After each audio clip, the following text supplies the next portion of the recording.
Hey, and good evening. Welcome to Outside the Box. This is your host, Kate of Gaia. Regular Wednesday night. Let's have some fun. We're going to take this into the land of Oz. Now, just waiting before we got Miranda calling in. We have Tony on the board as well tonight.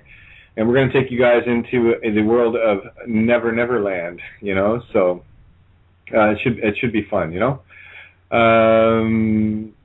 Oh, sorry. Just read something there. Anyway, yeah, Miranda, your mic is hot on the board now. So is yours, Tony. I do have another caller that has called in. I'm going to assume that they're listening because they called in early, and I wasn't expecting any guests tonight. So, but I'll open the lines up a little bit later for anyone that does want to pipe in and join us on this wondrous little journey. I guarantee you, we are going to take you so far outside the box. You're going to find it hard to see where the lines actually started and actually ended. So get ready for this. This is going to be a fun one tonight. So, Tony, have we got you there, my friend? You have indeed, Kate. Here, live and kicking. Awesome. So here we are running that marathon again, huh? This is the third show today? Yep. As always, every Wednesday, huh? Every Wednesday and every Friday. Yep, we run the gauntlet. Yeah, well, for you, your day starts at 4 p.m. UK time. Mine starts at 11 a.m. Eastern Standard, so it's kind of cool. So we're just waiting for Zoey to show up here. Miranda, have we got you there, hon? I think so. Can you hear me? I can hear you loud and clear. Oh, so wow. Yeah. Isn't that cool? I didn't think I was there, but I am. That's brilliant. Well, yeah. If you can hear me on the headset and you dialed it through Skype, then you're on the board, baby. So I've got you. You're in the show. So I will introduce you along the lines of let's just say lexicographer, I guess is the best way to describe you. Someone who can create lexicograms with wonderful brilliance. Thank you. What's your gift, hon? You know. I know what my gift is. I'm a word elf. Yeah, that's exactly what you are. That's what I am. Yep. And right now, given that we're traveling through Oz in more ways than people could ever dream or imagine, things are going to get stranger and stranger, especially as we get closer to December 21st. For those that have been paying attention, the awakening is happening on a grander scale every day. And of course, today is the 12th of the 12th of the 12th, right? So here we are running most beautiful, 36th? That's consciousness. Welcome to consciousness. We crossed the line, and we're okay. So I'm just waiting for Zoey to call in. And for those that don't know, Tony, myself, Miranda, Zoey, and a handful of others have been walking the yellow brick road, decoding some of the most wondrous, beautiful things you could imagine. And, well, more accurately, that you couldn't imagine, because, man, this game just got, the truth just got way stranger than fiction, but it got a whole lot more fun. And what I will tell people right now is that yellow brick road that we're speaking of actually leads to the treasure chest. For all of you out there that ever wondered why you're here and you knew there was something different and something special, well, I assure you, that is exactly why you're here. And you can buy into the fear porn, you can buy into the tornadoes and the illusions, all you want. I'm not going to stop you, because that would be a trespass on free will choice, and I don't want to ruin the ending of your movie. You've got one scripted for yourself, and a particular game that you have to play, so whether you wake up or not, that's entirely up to you.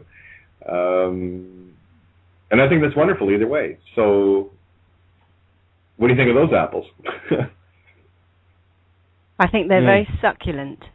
They are. This apple, by the way, people, isn't the one that puts you to sleep. This is the one that wakes you up. Sleeping Beauties no more. Formerly, like I said, formerly known as the green pill. Yeah, pretty much. So I'm not sure if Zoey, I'm not sure where Zoey is. I've got two callers on the board here. But what I was going to start the night off with, because, third time's a charm, Tony, and I've already read this little story twice today, so I'm going to read it yet again. So I'm not sure if Zoey gave up and decided to call in on a landline, but either way, yes, I guess. Thank you, Tony. Thank you. So we'll start off with this just to kind of set the tone, set the mood, and now I got to reopen it because my computer crashed about 10 minutes before I was going to go on air. At least it crashed before I was on air. That's good. Yeah. So like I said, I'm just waiting for this document to load up. I thought it was, but of course that was 10 minutes ago. Oh, and here's something else too that this might help people get into the now moment.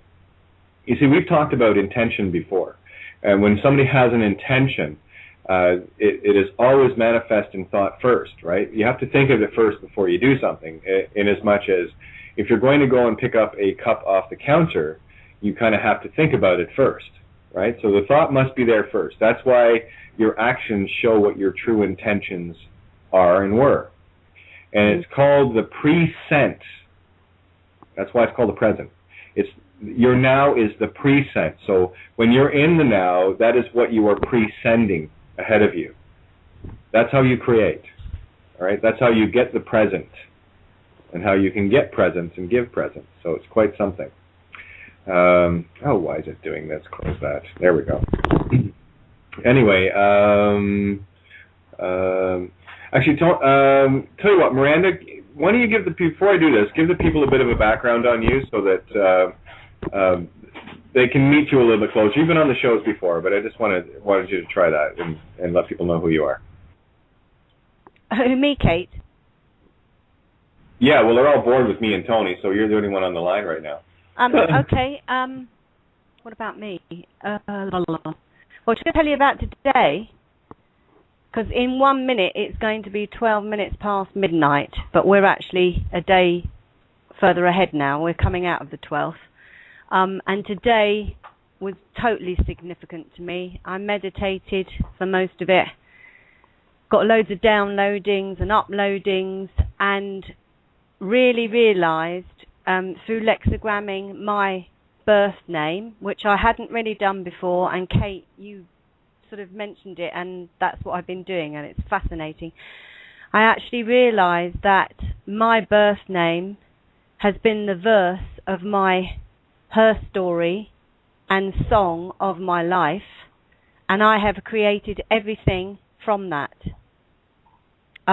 It's fascinating that everything that has happened to me to this point in time is in my name. People, absolutely, everything.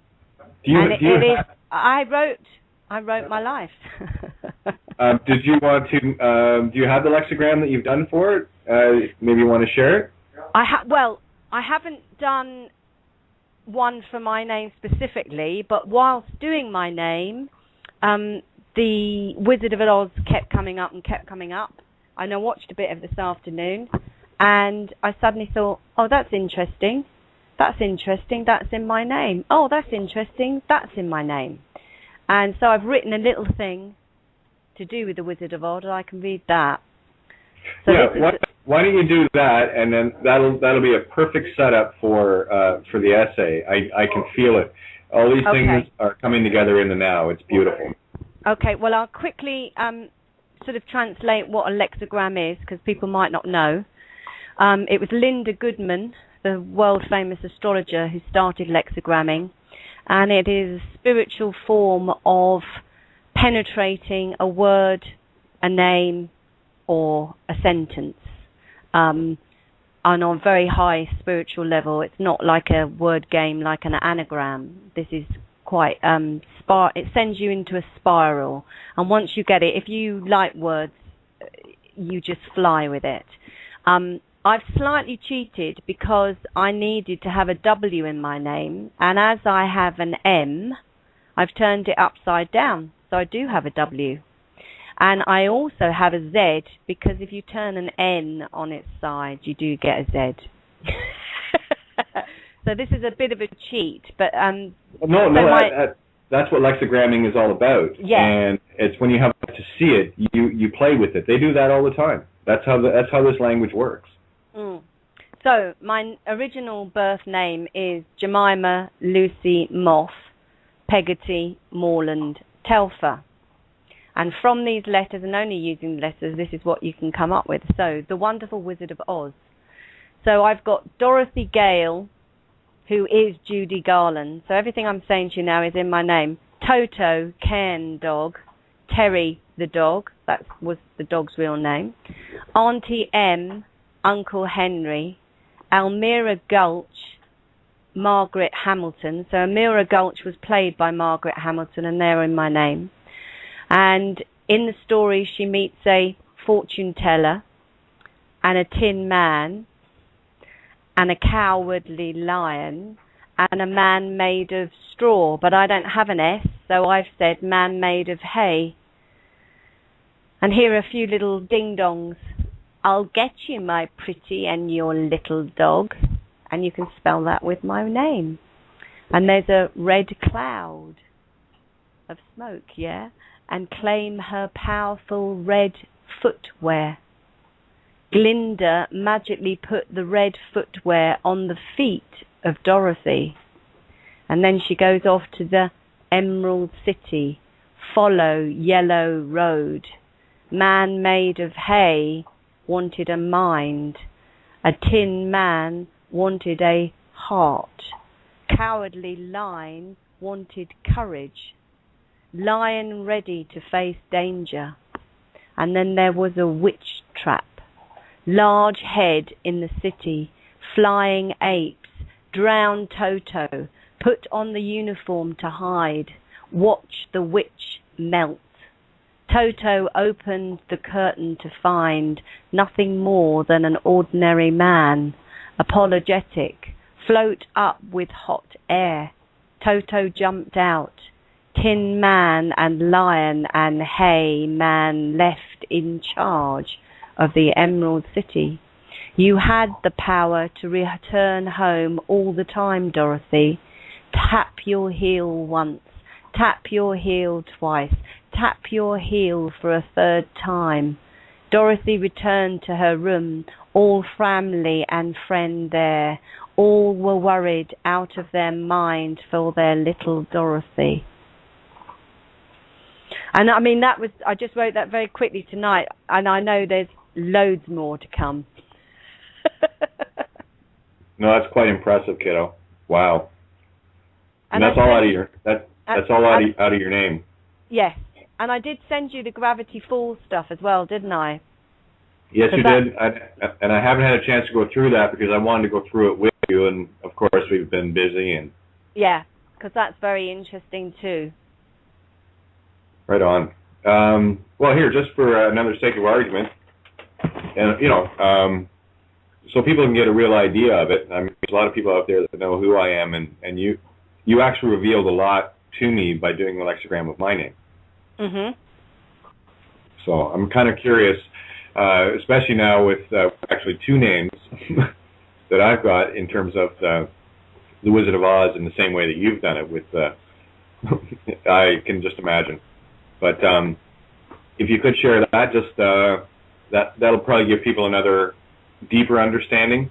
Yep, let me go get it quickly. Oh, we have Zoey. We do have Zoey. There she is. Hello, Zoey. Hello. There you are. Okay. Yeah, you're live on the air with us now. Thank you, sweetums. We're just waiting for Miranda to pull up another lexigram. Yeah, I've got it. Okay, so thanks, again, a lexigram has been used to describe a mystical property of words similar to numerology, and a lexigram decodes hidden messages in words or titles by putting together full sentences from the letters in that word that convey a deeper meaning of the original word, and it is considered a spiritual process. And so, Katie's full name is now Catherine Renee Thompson. And I don't know if you're aware, she used to be called Keith. And here is a lexigram of her name. Is she a he or not? Is he a she or not? No matter. Katie is not a person. Keith is her name, no more. She is honest. She is the hope, the mothership to take me home. Emperor and Earth Mother, here to steer the sheep, to speak to the nation, no more names. She is the timekeeper, an astronomer, here to interpret for the sheep, to steer the sheep at Easter time, a path taker, a map maker, Thesmophoria, the Rosetta Stone. She has reset the time, a hierophant sent to atone. In this transient hemisphere, someone, anon, no one, no man, no name. No more Romans, no more ransom. This is treason, not honour. Katie, the noisemaker, the pioneer, has honour. Her home is Orion. She is arisen to honour the sheep, to steer the sheep. No more Roman spin, no more Roman shit. Katie is here to atone the sheep, to take them home, to take me home. No more I in this Roman theatre. Katie the Tsar, sent here to atone the sheep. No more names, no more Roman tormentors. To Katie's Orion Empire. Amen. To Katie, Catherine, Renee, Thompson. Amen. Like I said before, I've got a little bit to live up to, and I will do my best to do that. Yay! I think you're doing fine. Well, I think the same of you and everyone else too. This is the thing I'm trying to get across to people. You're gods. Start acting like one, for crying out loud. So, but yeah, it's been an interesting trail of late. That's to say the least. So, I'd love for you to do Tony's and Zoey's, but we'll do that separately, because I got to tell you, a lot of the stuff that, as you were going through it, I mean, when you said two things that you said were Emperor and Hierophant, and I automatically go to the tarot on that. Yeah. Right, because I read tarot. I've got two decks. I've got the Arthurian and I've got the Celtic tarot. And for those that don't, if you've listened to Santo, he's went into a lot of good explanations of that, and that is another divinity method. And a lot of people, well, it's all hocus pocus. Well, duh. What do you think this is? This just showed up? Are you kidding me? Think about it. There's a lot of energy here. A lot of manifestation went into creating this place. It's quite the playground. So. Go ahead, Tony. Grab the helm for a sec. I need you. Yeah, I was just about to actually interject there, as it happens anyway, because whether or not people are aware of it, there is a technology that's been used by the military, and it has been confirmed by Stephen Greer. The military technology that is being used and is being implemented into the commercial industry is called WSFN. And why is it called that? Well, it was named by the Black Ops military as Weird Science and Freaking Magic, and it was their name, not mine. Then actually Stephen Greer went public with approximately a year and 3/4 ago. And who's Stephen Greer? Well, he's the head of the disclosure program in America. If people don't know about that, it's all about top military officials disclosing UFO technologies and alien technology. Just go to any search engine, type in disclosure program, and you'll find 4 hours of some of the world's most important, if you like, military people that all had the nuclear launch codes. Again, that's another story, but they did indeed have the nuclear launch codes to the ICBMs, which were intercontinental ballistic missiles. And they had UFOs turning up over the bases, turning off the missiles and denuclearing the ICBMs. So that is a historical record, just for reference, on WSFN, Weird Science and Freaking Magic. And that is now it's been admitted to and it's being rolled out into the commercial area as well under certain Black Ops programs. But just to interject there. Well, what Tony is saying in short, people, is lose the fear. There's no reason to worry about it, because there is more going on here than you could ever imagine. Well, actually, you can, because you did, and you're part of the game, part of the illusion. you've got a role to play. So I just want to carry on with the Wizards of Oz, and then we're gonna take this off in the Neverland with Peter Pan as well. You guys game? Yay! Bring it on. All right, let's bring it on. So here we go. Once upon a time, or so the story began. This is third time the charm, by the way, guys. Once upon a time, or so the story began. Truth, as one will see it or not, is far stranger than fiction. Such is the effect of being too long in the twister that wrenched us from home and landed us here in Oz. All the while, we have been stuck in one tornado after another during the entireties of our lives, and based our opinion on the unoriginal ideas of others who have made a dog's dinner of our pure white canvases. With the constant spinning in the clouds, we only get glimpses here and there of any truth that might have made it possible to get to the Emerald City sooner and with less wear and tear. While I was watching a video of someone exposing this Masonic symbol or that Illuminati spell, I watched her miss the point entirely, based on her somehow knowing what all of it really meant. Unfortunately for her, she never stopped to actually question herself as to where she got her information. Granted, she was at least searching for something somewhere. She never once asked herself why the symbols were there. You see, she was too busy trying to impress herself and her viewers about her apparent wealth of knowledge surrounding these things to satiate the grown-up ego. Erstwhile, never has she lived a single syllable of her utterances.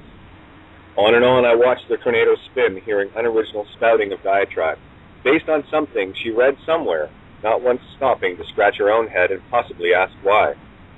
This is the all-too-common mindset of a well-trained mind, one trained to parrot something from someone else's work, not having lived a single moment of what it was they were declaring as truth. Sad, truly sad. We all have our Yale student moments in the bars of our life, dealing with our mirror of goodwill hunting, where we get caught, just as our Yale student friend did, regurgitating someone else's quote in the seemingly endless twister, trying to look smart. When Dorothy landed in Oz, all she had was her wits, a busted house, a dead witch from the east, a really cool new pair of shoes, and her little dog, Toto. Not much to start with to begin a quest of the magnitude even she was unaware of. Such is our world of Oz. Alas, with a little spurring on by some little people and a nice witch's blessing, off she went on her yellow brick road to find her own truth.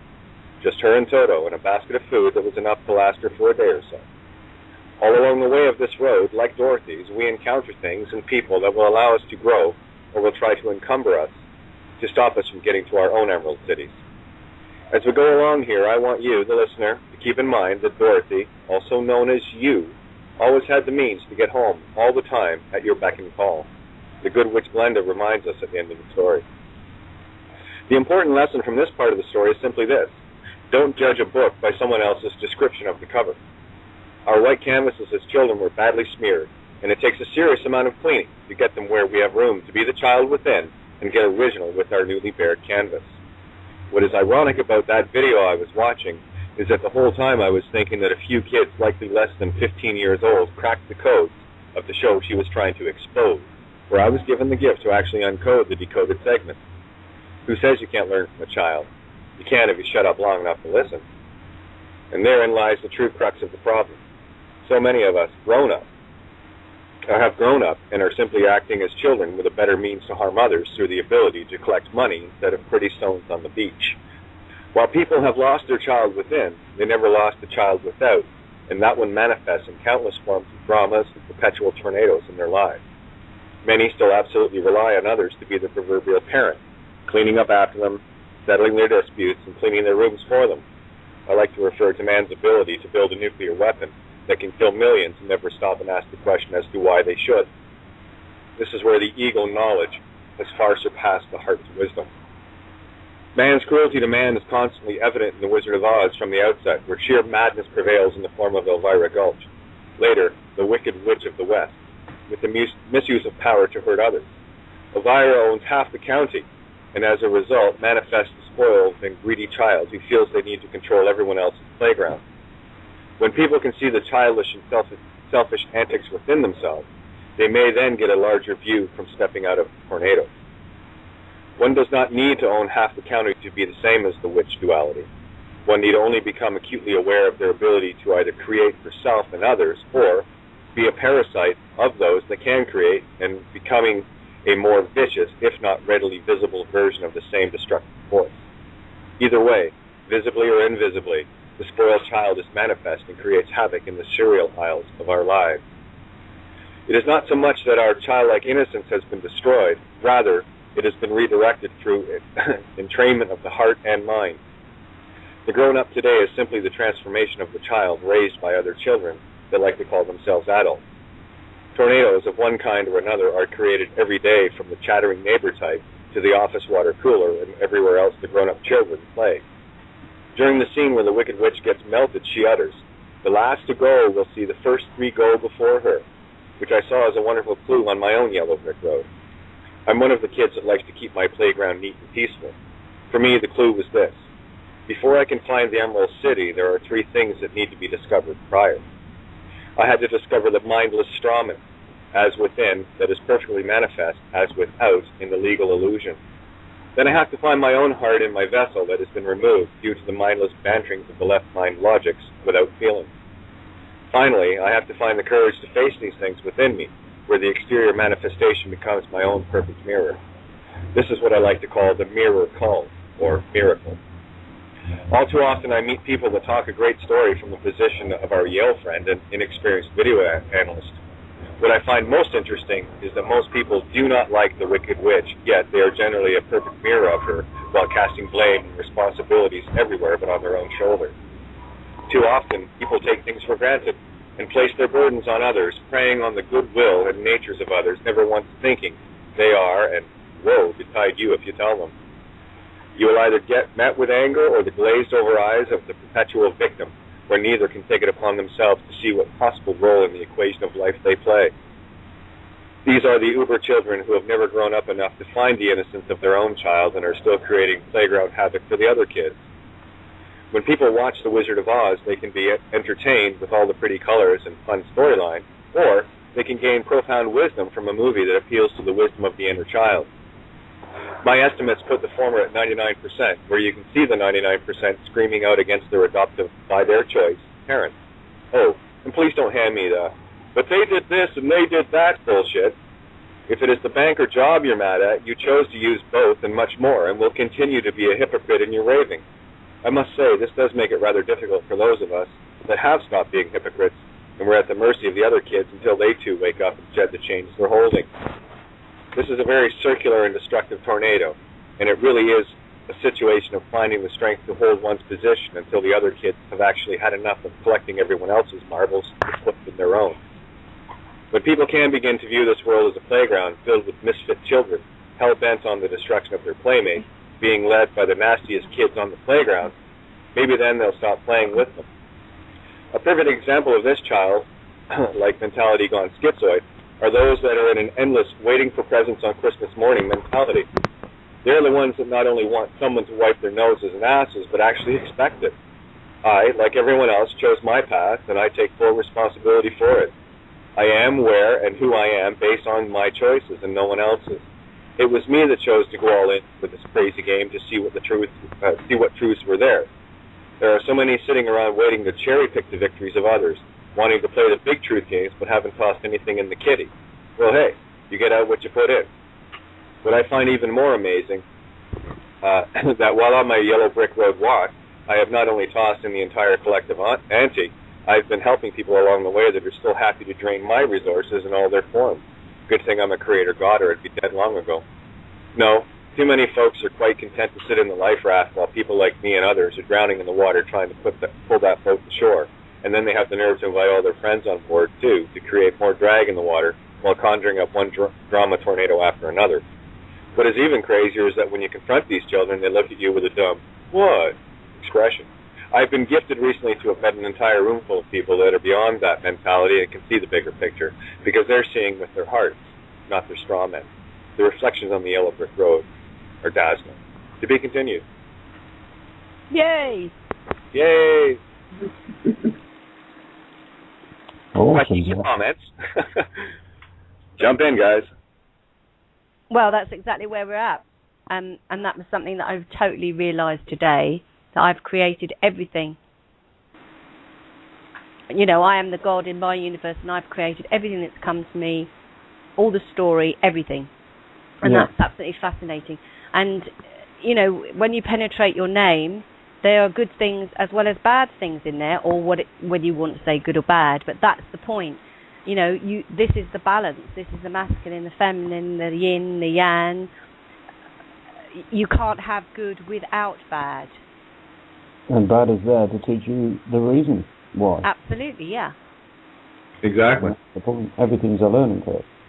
Yeah. And it's an alchemical marriage between those two that make you whole. And this is, again, the thing we don't realize is the divinity is becoming whole within ourselves. Absolutely. You know, joining ourselves together, the king and the queen, the man and the female together. Yeah. Okay. I'm just wondering, there's a bit of hiss on the line here. I'm just wondering, Zoey, are you there? Yeah, I'm here. Okay, it's probably coming from your end. It's no big deal. It's just the background noise going on. So what I was thinking is, if you can mute while you're not talking, and then just jump in, and I'm going to ask you to jump in right now anyway. So, you know, I want to talk about things that you find in movies, and I want to try to start to show people a bit of the Wonderland. You know, some will get it, most won't, but that's okay. I've really seen, I've seen quite a bit. Or I am seeing quite a bit.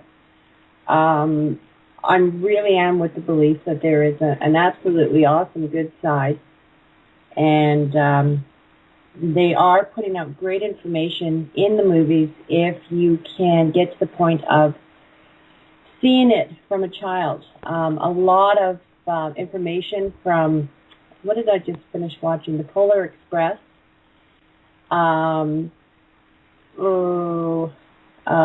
Rise of the Guardians are great movies. Galaxy Falls.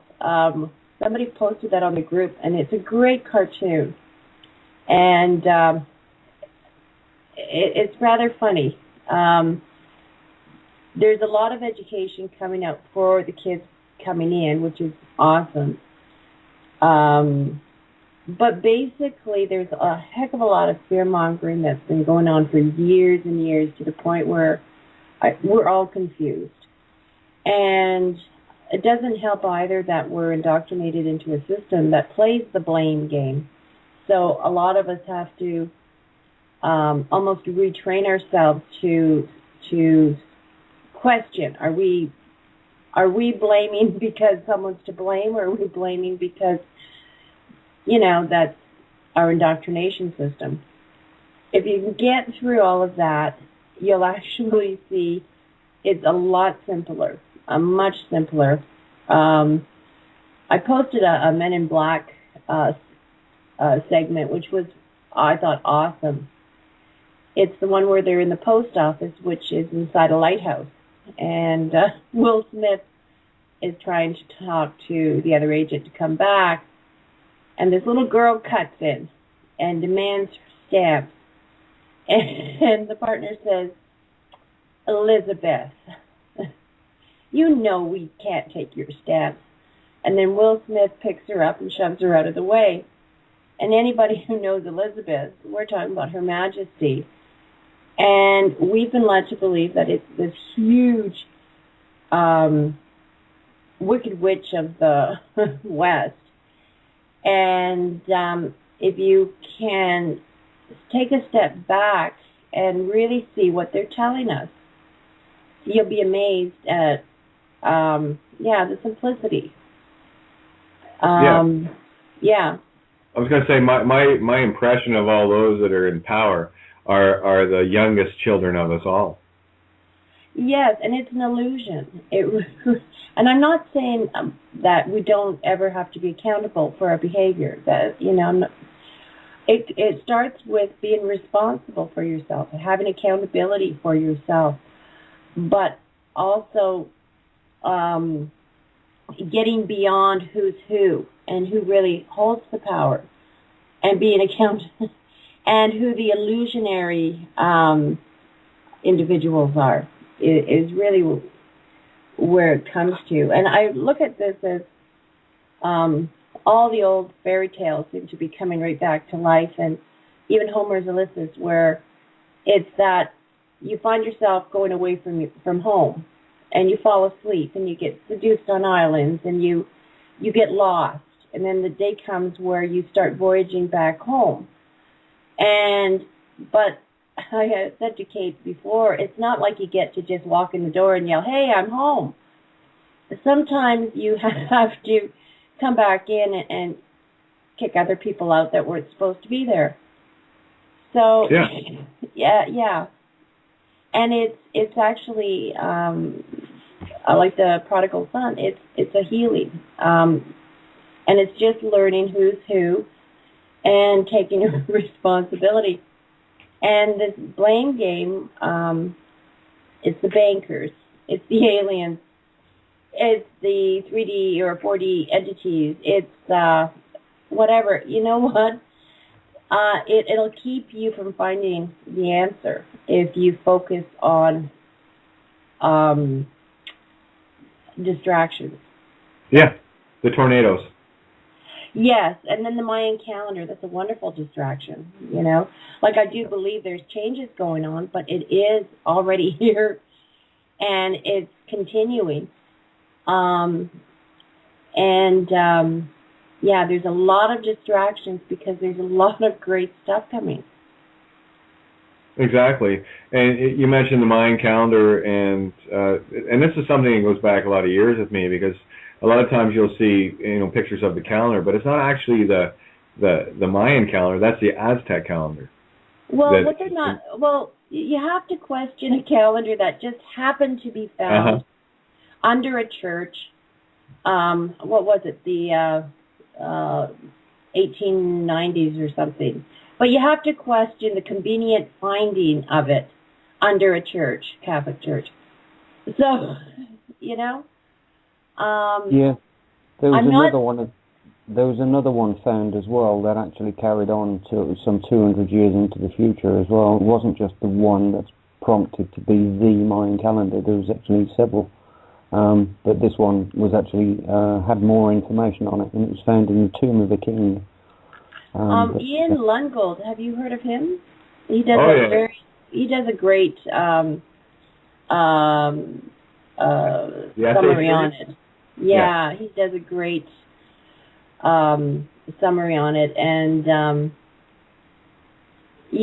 but I do question, if they happen to find it under a Catholic church at the right time, you have to kind of go, That's a little bit suspicious, like it was almost deliberate.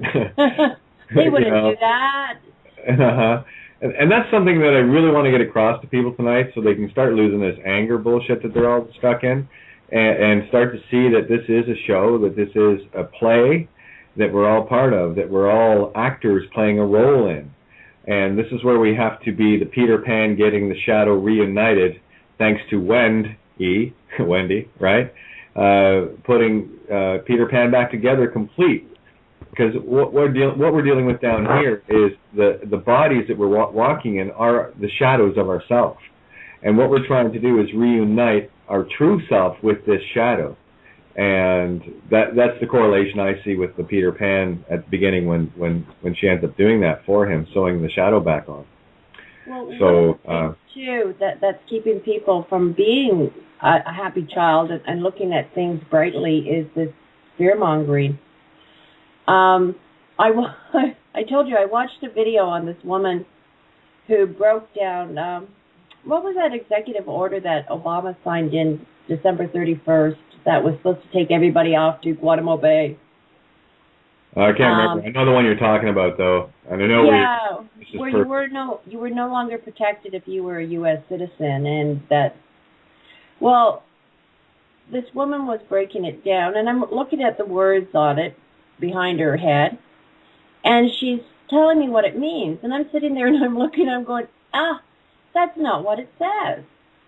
Basically, all it says is that you will no longer be protected in the corporate venue under being a citizen. They can take you into another jurisdiction, like private. It says nothing about Guantanamo Bay, and yet you have a bunch of people fear-mongering. Fear porn. And what it is I have a theory that these are the people that are in trouble. But if they can get you to fight their battle, bonus. And that's what it is. It's always about getting tricked into fighting their battles for them, and they're sitting back laughing. While we collect all the bad karma, in terms of wars, killing each other, and all the rest of it, and it keeps us spinning out on these beautiful, horrifically large tornadoes of destruction. And so that's what I'm saying. People, we've got enough drama going on here as just to be part of the show. Best not add to it by creating stuff that you could take, a whole bunch of grown-ups arguing, and you could take it back to, the sandbox in grade 1 or grade 2, where people are fighting over this toy or that toy, and it's the same thing. The only difference is these children are referred to as adults, and they're the ones that are trying to raise other children. Are you kidding me? Anyway, rant over. No, there's just an awful lot of fear-mongering going on, and if you can see it as a distraction from the truth. Mm-hmm. Now, again, and there's another example that you brought to my attention as well. In the movie Jack Frost, right at the very end of the movie, and this is the whole thing about losing the fear porn aspect, at the end of the movie, Jack Frost looks into the camera and says this: "Now, when the man on the moon comes to your door, don't be afraid." And the movie ends. What the hell does that mean? Well, we kind of know what it means, and we're not going to tell you. You have to figure that out for yourself. I don't want to ruin your Christmas morning. Are you kidding me? And that's what it boils down to. And until people can let go, I've had this discussion with many people already. It's just, I'd love to share it with you, but I can't, because I'm not going to harm someone with information that they're not quite ready for. Because I don't even be harming myself if I did that. But I'll give you all the clues. If you're awake and alert enough, you can follow the Hansel and Gretel trail, no problem. But you better get your kid on, or you're going to miss it. Hey, you guys feel free to jump in, Miranda, Tony, anytime. Yeah, it's all good. I'm just looking at it with these, obviously, a bit like in They Live, with these different goggles on, and it's like, oh my God, incredible. But, yeah, again, you were talking about movies and giving us information that's encoded in a way that they just say, oh, it's only science fiction, when you've got situations like Star Wars and stuff like this. We have actually, got a situation where there is a war going on outside the solar system. But anyway, without going into that too deep, but they told you in Star Wars. And the guys that produced the movie were Hollywood. Hollywood's the magic wand. It's casting the spell. The point is, if you can see past the actual, it's only science fiction bits, you can actually stand a chance of getting to the truth. And that's just yet another example of how they disguise something, but only to the point where until you actually get what they're showing you, then it breaks the spell, and then you get the information that you actually been looking for all along. It was right in front of you, but they encoded it into a way that you couldn't decode it until you had the decoder, basically. And that's just, and it's many movies. It's The Matrix. It's it's loads and loads of different movies. It's all in there. Follow the Yellow Brick Road again. Wizard of Oz. Yeah, absolutely. And what I was going to say, the word fiction. People think that it's something that's not real. Well, here's the irony, guys. The word fact is based on the word Latin word fictitious or fictitious. So when you put every word in its equal and opposite mirror, because they both mean the same thing, instead of it being science fiction, read it in its mirror of science fact. And that's the joy of this language, because when you finally start to see the green language speaking the true angelish, not the garbage they teach you in school, but once you start seeing the multi-layers of never mind the words and the breakdowns within the words, but each letter individually has a spell into it. And when you finally see the mirror opposite of each word, a very blatant example I've used many times, if you refuse something, you're trying to say that you don't want it, but if you look at the word properly, refuse means to rejoin. And I mean, there's another whole layer beyond that, but there's the opposite in one simple word. You know, so it's not a coincidence that anytime you were dealing with someone in the legal system, they would say to you, "Are you refusing a lawyer?" "Yeah, I'm refusing a lawyer." I said, "Okay, good." So what you've basically done is, grabbed a lawyer. You'll never see them. But that doesn't matter. You've actually acquiesced to it just with your own ignorance of the language. And also, just on that note, I'd like to point out that the science bit is wrong as well. The science is not the physics that you think. When somebody says science, you think, oh, you mean physics, you mean this, that, and the other. Well, there's another lie, because they lie to you about physics and the nature of the universe. It's not Newtonian. It's basically harmonics. Yeah, well, the two words, Tony, science, psi being spirit, 23rd letter of the Greek alphabet, psi, and ence from the word essence, as in the spiritual essence. Here we have the spiritual essence fact versus the science fiction, which is exactly the same words, only completely opposite. Imagine that, eh? Exactly. Incredible. Yeah. And again, this is where I like working with the word elf, Miranda, and I got to tell you, the people I'm talking with on this phone right now are some of the best sleuths I've ever come across on this planet for digging stuff out. These guys rock. So are you, Kate? Awesome. I couldn't have got here without you. That's the thing. We're all part of the same team, you see, and this is how when we put all this stuff together, we get. I mean, you should hear some of the nights I've chatted with Zoey. And then this, that, and the other, and it's one thing after the other. And I've done the same with Miranda, and I've done the same with you, Tony. You know, I can hardly. This is the first time the four of us have actually had a chance to have a shoot shit together. We've got a couple hours. Let's use it. Exactly. It's all been, like I say, radio programs. It's all been tied up. But listen, what I do want to say as well, and I've got to be blunt about this. When we first started these programs, I'm talking about a year ago. I was flipping terrified to start talking about things like teleportation and space travel and free energy and anti-gravity and all this sort of stuff. And it's been a hell of a journey. But what I need to point out for people is, when we were talking about stuff like this, teleportation, force fields, anti-gravity, and, beam ships and all sorts of other off-world technology, since then there's been an absolute cascade of people coming out.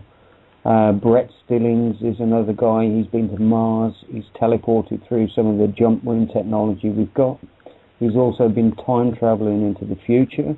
And this stuff that you thought was science fiction is not. It's actual it's basically what we're living in is a holographic universe, like you were shown in the Matrix. And we can bend space-time. We can travel faster than light. You wouldn't believe the stuff that we have got the capabilities to do. And that's exactly very accurate wording. You would not believe the stuff that we have technology to do. It's awesome. But like I say, look at William Stillings and Brett Stillings. They're just two of the latest. Over and above Laura Eisenhower, who's been offered trips to the moon, trips to Mars, etc. Andy Basiago, again, is another one. And there are absolute reams and reams of science. Who were we talking to? We had Steve Kelly on the other night. He's been working Black Ops for many years. He invented the laser sight for guns. Now, he's just gone public talking about beam ships and the deep underground military bases under the Getty Museum. I mean, these are CIA guys, Black Ops guys, that are all going, blowing the whistle all over the place because they know we've got this stuff. We can teleport from, England to blooming Australia in a split second. But the point is they're hiding it all. So we need to expose it all in order to get access to it all, okay? That's what's really going on here, guys, okay? Like you went over. Yeah, no, that's I was quite enjoying that. It's nice to. This all fits in with the whole aspect of the Wizard of Oz and the fact that we are just playing a game here. This is a holographic universe. They showed us what it was all about on Star Trek Next Generation, where we literally step into one world through doors.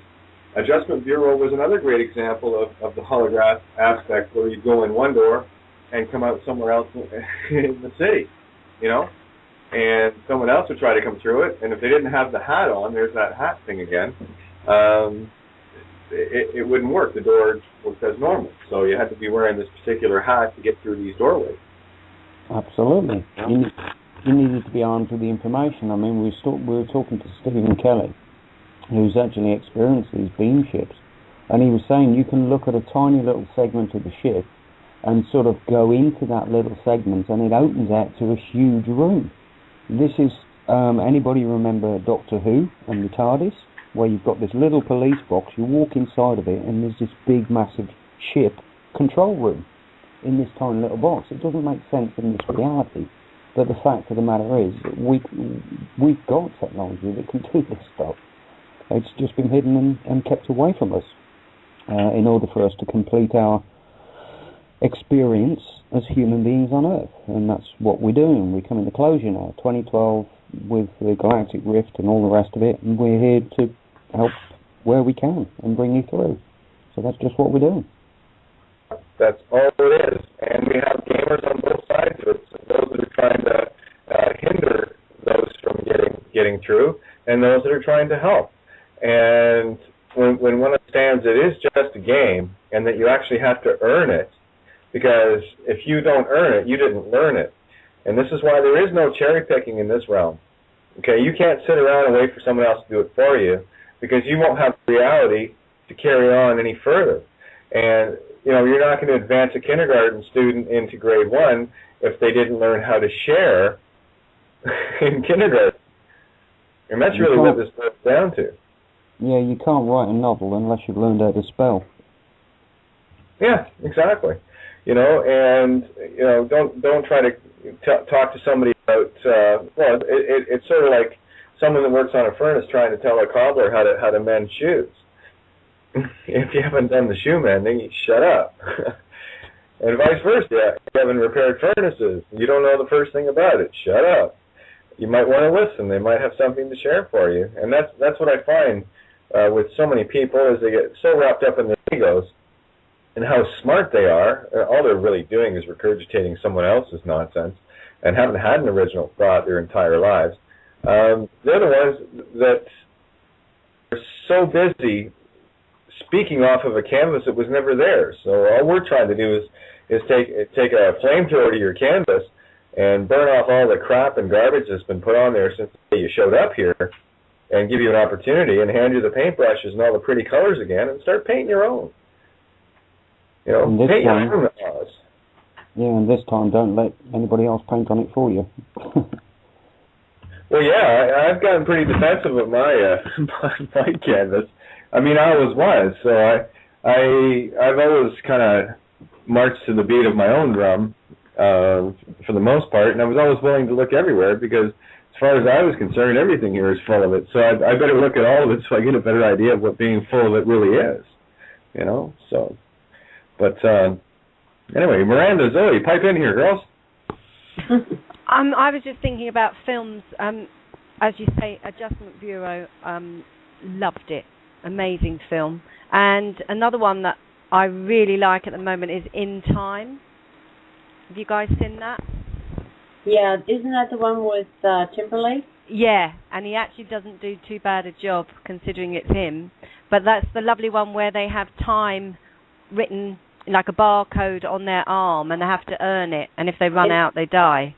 It's like a credit of time. Yeah. And they all live, they're all immortal. They live till they're 25, and then their clock starts. And they start with a year's worth of life, and have to keep adding it. It's fascinating, very, very good film. And then when he manages to break free and he gets lots of time, then he goes through all these different zones going away from where he comes from. And it's almost like going through the chakras. It's moving up from the base to the top. Fascinating. Really, really clever film. Mm-hmm. Yeah, like but you can't beat the old ones. I mean, Highlander. Oh my goodness, yes, Highlander. Terminator, the Blade films, all those old ones, and obviously the Matrix lot. But those are sort of my favourite films. And then the other one that I think's really marvellous is Magnolia. Have any of you seen that? Yeah. Oh, it's been a long time. With Tom Cruise in it. Yes, I saw that one. I think that's a credible film because I know lots of people have seen it, and because there are like 8 stories in it of these group of people who are all sort of meshed and netted together in their lives, every person I know who's seen it has taken something completely different because they've resonated with a particular story. So the rest hasn't even sort of rung any bells for them, but there'll be one part of that that'll just go ding dong to them. And that's the thing. Just to add to that, triggering on the fabric aspect, where you might not get one of the threads, or all of the threads, but you'll pick up on one, and that's what we are. We're all individual threads, all of the same tapestry, same story, pulled from a different perspective, and we all are connected to everything and everyone. And some of the threads got pulled a little tauter than others, you know. And that's just totally reminded me of the other film with Angelina Jolie, and that lovely black guy's in it, and they're all assassinators, and there's a young boy, I can't remember what it's called. Yes, Salt? No, not Salt, the other one. Wanted? Wanted, that's it. And do you remember Freeman Morgan in it? And it is all about the threads in the tapestry, and that's how they get the name. Yeah, and you can go back to the characters in the Matrix if you want to start really seeing the different layers and how they interweave. And again, it's things that I'm picking out that are relevant to me in as much as everyone else needs to pick out what is relevant to them because they are part of that thread and part of that fabric. And once we start weaving this fabric together, all of us collectively, that's when we recreate the new tapestry. And that's what we're doing right now. We're all doing that. Yeah, another 2 were Avatar, which people were left with profound feelings coming out of that cinema, and also the same with Prometheus. Oh, yeah, Prometheus, I haven't seen that, but the story of Prometheus has always been very profound with me. In the total meaning of it, with him and his brother Epimetheus. I mean, if you want a life lesson, you just look at those two, and you'll get it. But you have to start looking at it mystically. In the fire that Prometheus was thought to have brought to Earth, it wasn't fire in the literal sense to keep warm. What it was fire of the mind. And it gave mankind enough information to awaken, and that's what angered the, quote, gods, unquote. It like the word pyramid, fire center, and the pyramids were a very big part of this, and still are. Pyramid's in my name, by the way, guys. Just thought I'd throw that little one in, of course. Pyramid, triangle, and geometry. Yay! Yeah, the word elf indeed. I love it, you know. And it's amazing, you know, as I've walked through my own thread here, weaving in and out of your fabrics, you know, you're all threads with me, right? We all interweave our threads. And the kind of pictures that we can weave and patterns that we can weave into our section of this tapestry is what can determine other patterns. And this is what we're doing. When people are tuned in, or anyone that we're coming into and meeting, by default are connected to all of us. Because they enter into what our threading pattern is for a reason. It's not because, you know, it's fluke or happenstance. It's because when a certain thread is ready to come in and weave its magic, it will show up. It's sort of like when the loom is getting low with thread, a new thread shows up and it finishes the detail of the pattern. And that's what we're doing, is we're weaving this beautiful new tapestry that is now unstoppable. This is the new fabric of space and time, people. Yep, golden age. And it starts with consciousness. Yeah, so wake up. or do I have to make it snow in your poppy field? Rain down some cold, hard truths. Oh? But some of the trails that I've been working on with Zoey in particular, because my background and Zoey's are very similar in the legal sense, and we've interwoven on many occasions on that one, eh, Zoey? Oh, and we've had our ass handed to us on a platter. Yeah, a couple of times. But did we get the lessons out of it, and did we see the things we needed to see? Absolutely. Yes. Hey, Zoey, spill the beans. See? That's what you're going to get. Silence, not going to tell anybody. Well, I really don't know. There's no easy answer. Yeah, that's why I'm friends with Katie. Katie's the mouthpiece. Yeah, what Zoe is trying to convey is exactly what I've been trying to convey without giving it away, because we don't want to ruin Christmas for anybody. But here's the bottom line, and it's not that anyone is trying to keep anything from anyone. It's at a point where you get this sudden urge inside of you that you're not allowed to, in that when you see the matrix start to unravel before you and you start to really get a grasp on what it is, you kind of go, oh, is that ever cool? And it would spoil it for people if you just, it'd be like throwing a bucket of ice water in their face, and they'd be pissed off at you because you ruined their game. And that's what it is. We're all playing a different role, a different game here in this infinite matrix. And we're just deciding to take on a different role, one that, brings us closer to our true God status, instead of being, manipulated by other gods, and they're having a field day with us by keeping us bickering and fighting and ignorant. And as soon as you can go to peace, that's the game changer. That's the only one I've found. It's perfect. It's in the mirror. You'd never find it. Yeah, And as much as I was here we are, battling away to find peace. When you stop and think about it, it's like, well, if you want to solve things, you're not going to solve them by going to war with another individual. And the chances are the other individual that you're going to war with is actually put there for you as your test, if you can see it and learn the lessons from it. And some of us have paid very, very, very expensive, what do you call it? Paid a high price to get this truth, and I'm glad because I got front row seat now. I do not regret anything I've gone through. And you and I have got gold ticket seats, baby. So is Miranda and Tony.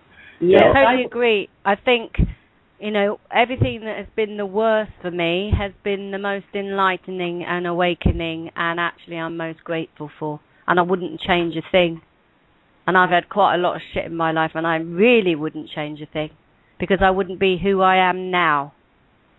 And that is part of what made me. Those were my threads that made me here. And I'm very grateful for that. And I've learned a lot of lessons. And I feel, whether we believe in karma, whether we believe we come back a lot of times, I feel this time, in this lifetime, I've paid my price and a lot of family prices. Do you know what I mean? I think I've cleaned my ancestral line a lot. I'm very glad to have done as well. Totally. Come on. Totally. You are the ascendant of your ancestors. You're not the descendant, you're the ascendant. In other words, you're the best that they could produce through all that timeline and lineage. Isn't that right?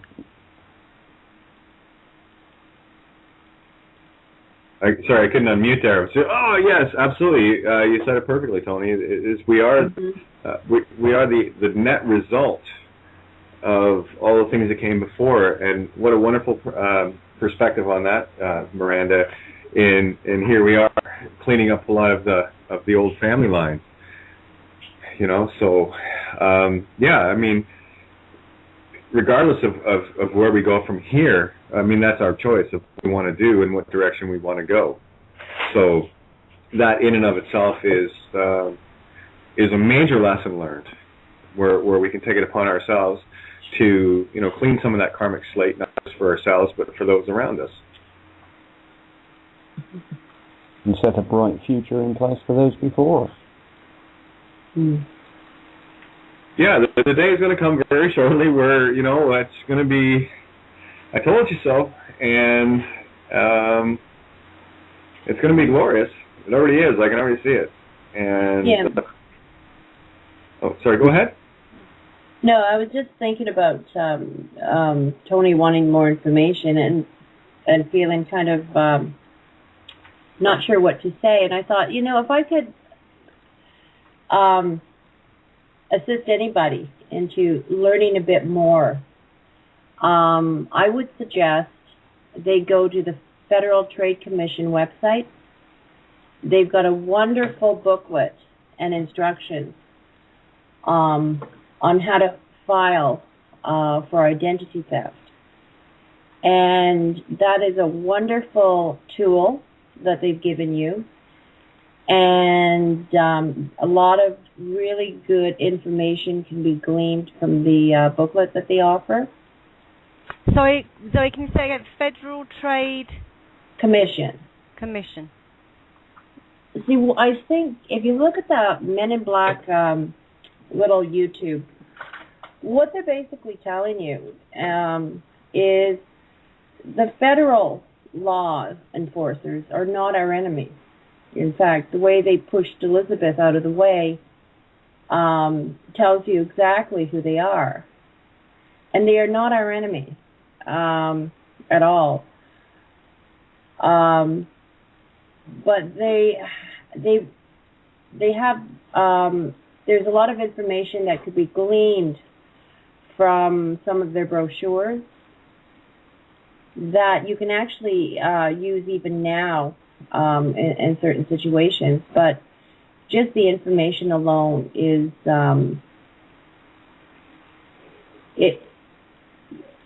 it kind of helps you steer you in the right direction.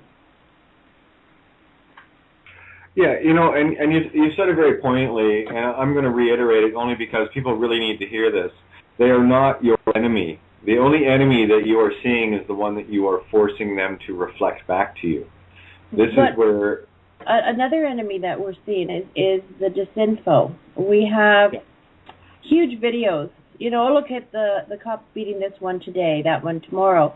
If you really wanted to look into that, Dallas Goldbug does wonderful work. He's on YouTube, where he shows you that the same actors are in a lot of these so-called videos.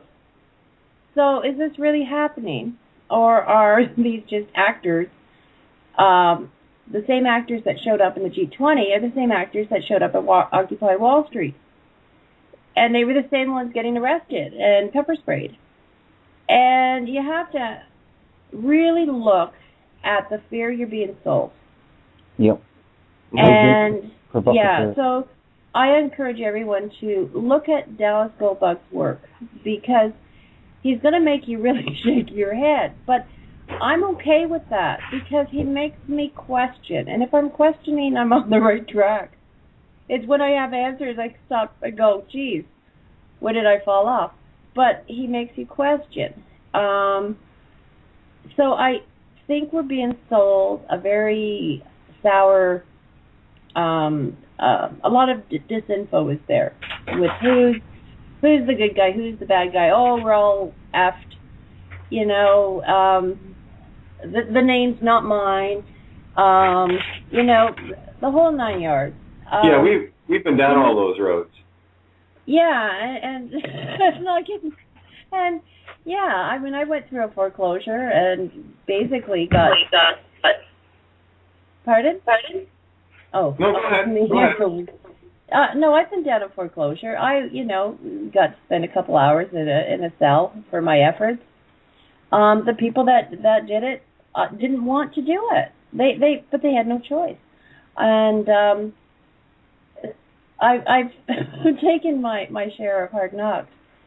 And it's very fascinating because it seems to me the people that have spent time in jail, or been arrested or sectioned, have all stood in their naked truth and see things in a very different way. And I think if you've actually been incarcerated, I think you get everything on a much deeper level.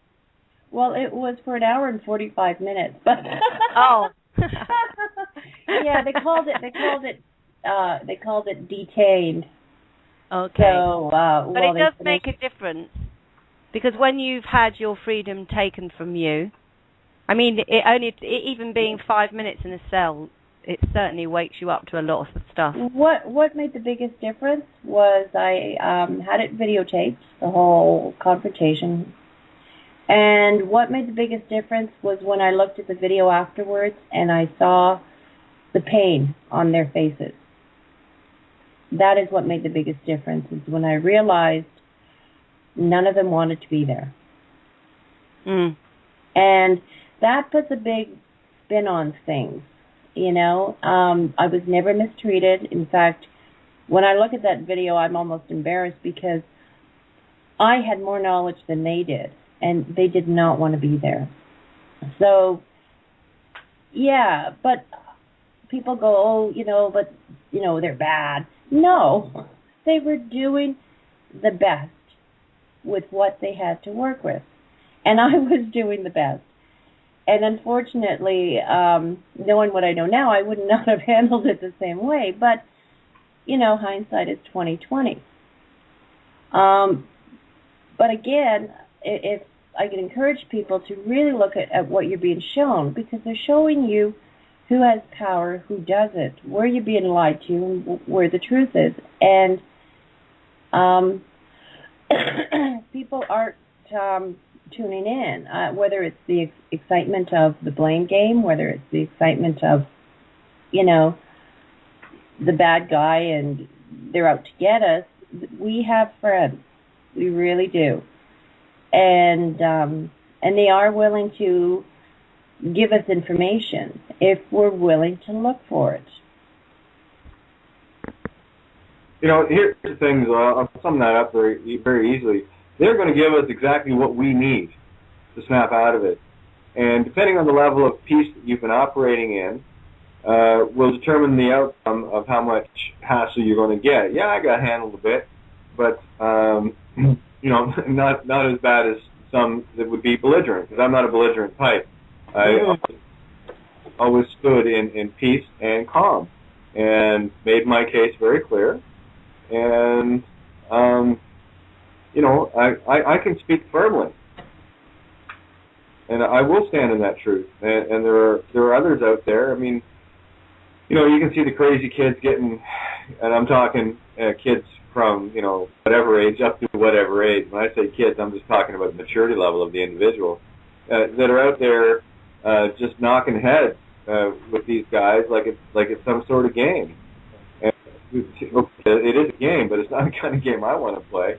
But really, you're right, Zoey. They didn't want to do what they wanted to do, and I saw the face of some of those around me, and they didn't want to do it either. But, yeah. So again, there are, and I've seen watchers on both sides, and they do have a job to do, and they can say, I'm just doing my job. And they're, in some cases, it's as cruel and as bad as it feels sometimes. And I stand back and I laugh now because of all the things that I can go through in my own mind. But really, they're, that's your challenge to wake up. Can you go to peace? Can you put as much energy into going to peace as you can going to war with these guys? And that really is the test. And isn't it funny that when you actually get to the point of passing that test and get into that peace zone, you literally vanish off the radar. Because seriously, I'm on the air all the time. If, quote, they, unquote, wanted to get me, I mean, there are no secrets in this realm. There are no secrets anywhere. Anyone that thinks they can have a secret is full of shit. Because I'm sorry, this is one consciousness. You can't hide from yourself. That's part of for me, that's part of the biggest lesson. You can't hide from yourself. Oh, you can pretend to be this and pretend to be that, but at the end of the day, you still got to look in the mirror. And if you're an asshole or an idiot or a victim or whatever, I don't care. You're going to see it. You're going to see either the benevolence in your own eyes or the malfeasance and parasitical nature. That's yours, and you will see it. But most people can't even confront themselves, so it's no wonder they're in the mess they're in. You know, that for me is the hardest journey of all. You know, when you're walking down that yellow brick road, well, listen, if you're going to walk down the yellow brick road and start hacking every tree down and you know, beating up rusted solid tin men just because it's fun to do, well, expect a little bit of, you know, coming back at you, a few flying monkeys here and there. You know? Yeah. Just saying, you know? Yeah. It's the same thing, like we were talking about earlier on, even people at the top of the list in Black Ops programs and all the rest of it are all coming forward now. They're saying, look, I've seen what's going to come down the road and I don't want to be part of that. Let's change this tapestry while we've got a chance to. And, you know, they're just being backed up by more and more and more guys. And that's what we need. We need the people that do really know information that's needed to get that information out into the open. Contact Kate, contact me, contact any of us. I mean, you can find us on Facebook. You know, it's not a problem. Just come forward and we'll help you get the information out in the safest possible way. And that's what we need to do. We need to start telling about the truths now. And, you know, seeing it for what it really is. Yeah, and something I was saying earlier when I was on with you and Alan from OIM and Catwolf on These Changing Times Radio, you know, I was talking about, let's talk about the real illusion here, real you know, man behind the curtain, which is money. And for those, and you'll hear people talking about money, and do you know what money is? And they'll say, oh, yeah, it's that. You know, how it's manufactured, yeah, it's created out of thin air from our signatures and everything else. And yet, they know it's that. So why are they running hell-bent for leather to get as much of it as they can? You know, it is such an oxymoronic thing, you know? It really is. Yeah. Yeah, totally. There you go. We've been had, guys. It's time to realise it.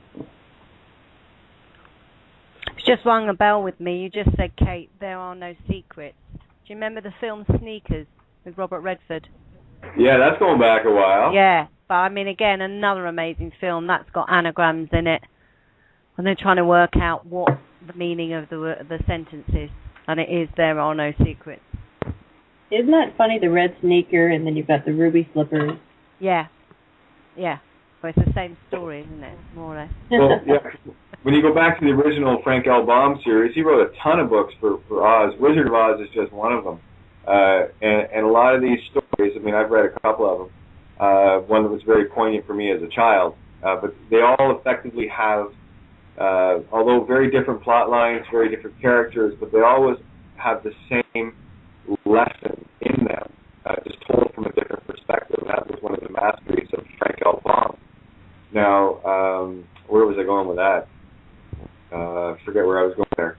Silver slippers, not red ones? Oh, that's right, silver slippers, yeah. In the original book, the silver slippers, in the book it was silver, and the mystical aspect of silver is that it represents truth and mysticism, the feminine truth. And it is really the bare naked void of truth in creation. And that's where we have to get back to. And the reason why the Wicked Witch from the West couldn't take the shoes off of her was the symbolism of once you have learned a truth and you wear that truth and stand in that truth, no one can take it from you. Mm. The symbolism is I mean, you can't go 10 seconds in Wizard of Oz without seeing something. You know, but again, are you there to entertain, you know, that pretty looking little dog, look at the little funny people and all the rest of it?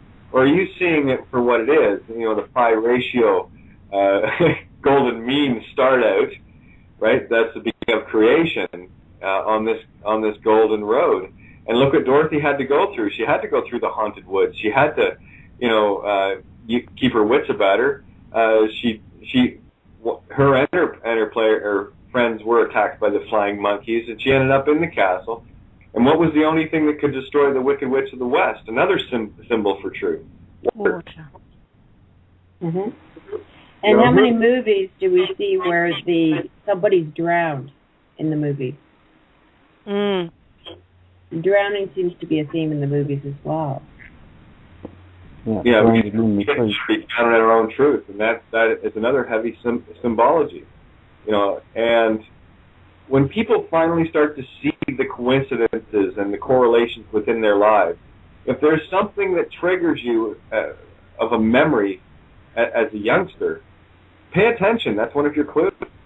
You gave yourself every clue you needed to get through down the yellow brick road, down to the Emerald City and out. Because, again, I said it in the end, I'll say it again. Glenda, the good north, or good witch of the north, tells you at the very end of the movie that you've had it within you all the time. Apparently in the books, though, it's she was the good witch of the south, but they changed it, didn't they, to the north in the film? Yeah, again, there's that duality, and north and south, east and west. I mean, when you start to look at the mystical sense, right? When the house came down on the quote wicked witch of the east, which is what they're trying to show is that the Eastern mysticism is evil, right? But here's the thing: where did the truth come from? Those shoes came from the wicked witch of the east. So for me, that was symbolic of those that are controlling the religions, claiming to have the truth from the east, had to be slaughtered in order for those shoes to be taken and worn by someone who would walk and stand in the truth in a youth innocence. Yes. Right? So, again, it's breaking it down to its barest bones to see far beyond what is being presented. And you got to come at it from a lot of different perspectives. And this is one of the reasons why we've had to do the walks that we've done, looking everywhere, so that we have a multitude of perspectives to draw from, not just one that was entrained or taught into us, which is what schools do. They teach you linear thinking. And there's no right angles in nature, boys and girls. Yeah, it's why they call it school. I'm intrigued about all of yours, you three, your education, because I had 13 primary schools and 2 secondary schools, and I'm very grateful for that, because I think I was educated, which actually helped me out. I was never there long enough to learn anything or dislearn or be, just be put into a box. I was always really outside the box at school, totally. Yeah, same here. However, on my side of it, I was actually good at school. It was fun for me, I just liked learning. I didn't care what they were trying to teach or what they were trying to bring to me. It's what I took out of it. So again, I had schooling here and I had schooling in Ireland. I did 3.5 forms of secondary school in Ireland, and entirely different mindset altogether. Like, my experience in school there was kind of learning how to think, and everything I had here was learning what to think. Yeah. And I got my grade 13 advanced, and at Ireland I was already set up for Queen's University of Belfast. All I had to do was finish one more year, and I was in university. That would be me at 15. So again, I'm grateful that I didn't have to go through that and get more nonsense pumped into me. But what it gave me was a perspective to look at it and go, no, that's crap. I assure you, I never always agreed with my teachers. I had a bit of a Nassim Harriman streak in me in school as well. I had a few teachers that were quite annoyed at my incessant questioning of their reality. They didn't like me too much some days. Oh well. Excellent. It's an interesting thing as well, because I was actually taken out of school and put into state school as boarding school, which completely turned my life upside down. So I got separated from family when I was young, and so got used to being in a situation whereby I'm on my own, which is basically what it taught me. You're on your own, mate. Get used to it, and it pretty much stayed that way, really. Apart from now recently, I think. Yeah, Miranda, you had done a bit of a lexigram on the Wizard of Oz title, did you not? I read you a bit of what I'd done with that, but the other one I was thinking about was the thing that I did on Gravity Falls. Oh, would you please? That would be awesome. Because I've only done a little one, and there's much more to come with it. But what's very interesting is discovering the words that are in the word Gravity Falls, because there's a word Alvira, because this has made me do some research. I've actually looked up definitions because I wasn't even sure what any of these words meant. But Alvira, A-L-V-I-R-A, means elfin army. And Astir, A-S-T-I, means on the move. And I don't know if you're aware that Fae is another word for fairy. Mm. So, this is what I've written. So if you imagine then, Fae is fairy, Alvira is elfin army, and Astir is on the move. So it goes like this. Fae, Alvira, Astir, fa-la-la, fa-la-la, galley, liars. Liars fail, liars fall. Fae, Alvira, Astir, fa-la-la, fa-la-la, galley, liars. Gravity fails, gravity falls. Fae, Alvira, Astir, fa-la-la, fa-la-la, galley, liars. Gravity falls flat, fa-la-la. And also, galley, G-A-L-L-Y, actually means frighten or terrify. So there are people out there trying to frighten and terrify, and they are liars. Isn't it funny though? Let's tie in a few more words with galley, because galley, I had fascination with ships, still do. Ships. There you have the slave galley, but when you understand what a ship is ancient etymology for the word mind. So there they have fearful mind, totally layered. So a galley is a terrified mind. Well, there's other words in here, because there's silva, S-I-L-V-A, and its meaning is jungle, forest, or woodland, and it is possibly one of the 7 tribes of Israel. What else have we got? Yagis. Now, I didn't even know what a Yagis is, but Y-A-G-I-S is a sharply directional antenna. And then you've got Altair, A-L-T-A-I-R, is the brightest star in the constellation Aquila and the 12th brightest star in the night sky. And it is currently in the G cloud. Da-na-na-na. It's like, you couldn't write this, could you?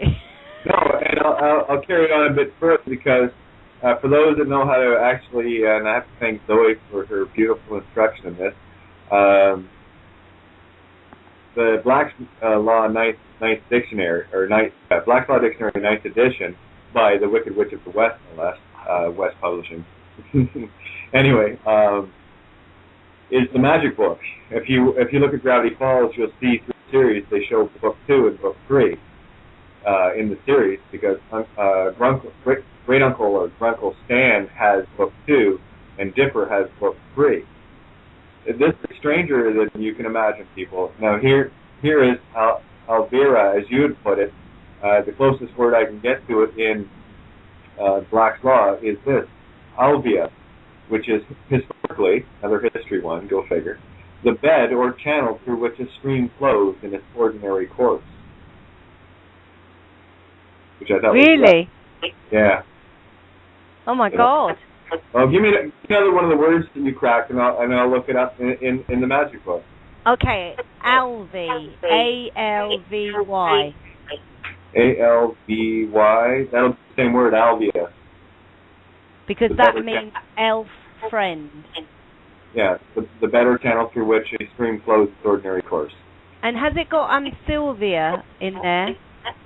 Silva or Sylvia? Sylvia. Okay, well, just give me a second. I'll take it up. It's a big book. But because when I looked for a definition of Sylvia, then something called 87 Sylvia came up, and it's one of the largest main belt asteroids, and it is a member of the Siebel group located beyond the core of the belt. And Sylvia is remarkable for being the first asteroid known to possess more than one moon. And the number 8 and 7, well, we know what those are: infinity, spiritual number, completion. Right. Another interesting note in that the book that Zoey and Gary had sent out to me was delivered by none other than an elf in the flesh. So yes. Kind of, yeah, it's kind of neat when you have those kind of beings showing up, right? Now, the closest one that comes to it is Silver Parachute, because it's right in the middle here, and it says to see Tin Parachute. And I've looked this one up before, too, so I know where this is going. This is pretty funny, actually. You hear this. So we're looking for Tin Parachute. Guys, you got to get yourselves one of these books. Oh, my goodness. I've not had this much fun in years. It is. What this is it's a treasure hunt. And once you find the way to do it, it just becomes totally fun. So here's a Tin Parachute, which is an employment contract provision that grants a corporate employee, especially one below the executive level, severance benefits in the event of a takeover. And these benefits are typically less lucrative than those provided under a golden parachute. And it's also termed a silver parachute. Isn't that interesting? Does it have anything in that book on sheep? Because another word in Gravity Falls is argali, A-R-G-A-L-I, and guess what it means? Wild sheep. Okay, argali? In the Highlands, and I thought, yeah. Okay, I need the actual original word. Argali, what? Argali, A-R-G-A-L-I. Okay, R-A-R-G. Okay, one sec. Argumentative, okay. So let's see what we can come up with here. Argali, archive.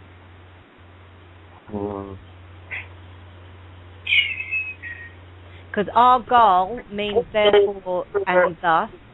Argali, I've got wild sheep, and also Argal, which was a man called Sir Samuel Argal, and he was the first English expedition to contest, you'll like this, the French settlement in Arcadia. Looks like the closest one to it here is Argentarius. Isn't that interesting? Roman law, it's Latin, a moneylender or a banker. Now here we have Argentarius Miles, which is, again, historically, it's one right below it, as above, so below, which is a money porter who carries money from the lower to the upper exchequer to be examined and tested.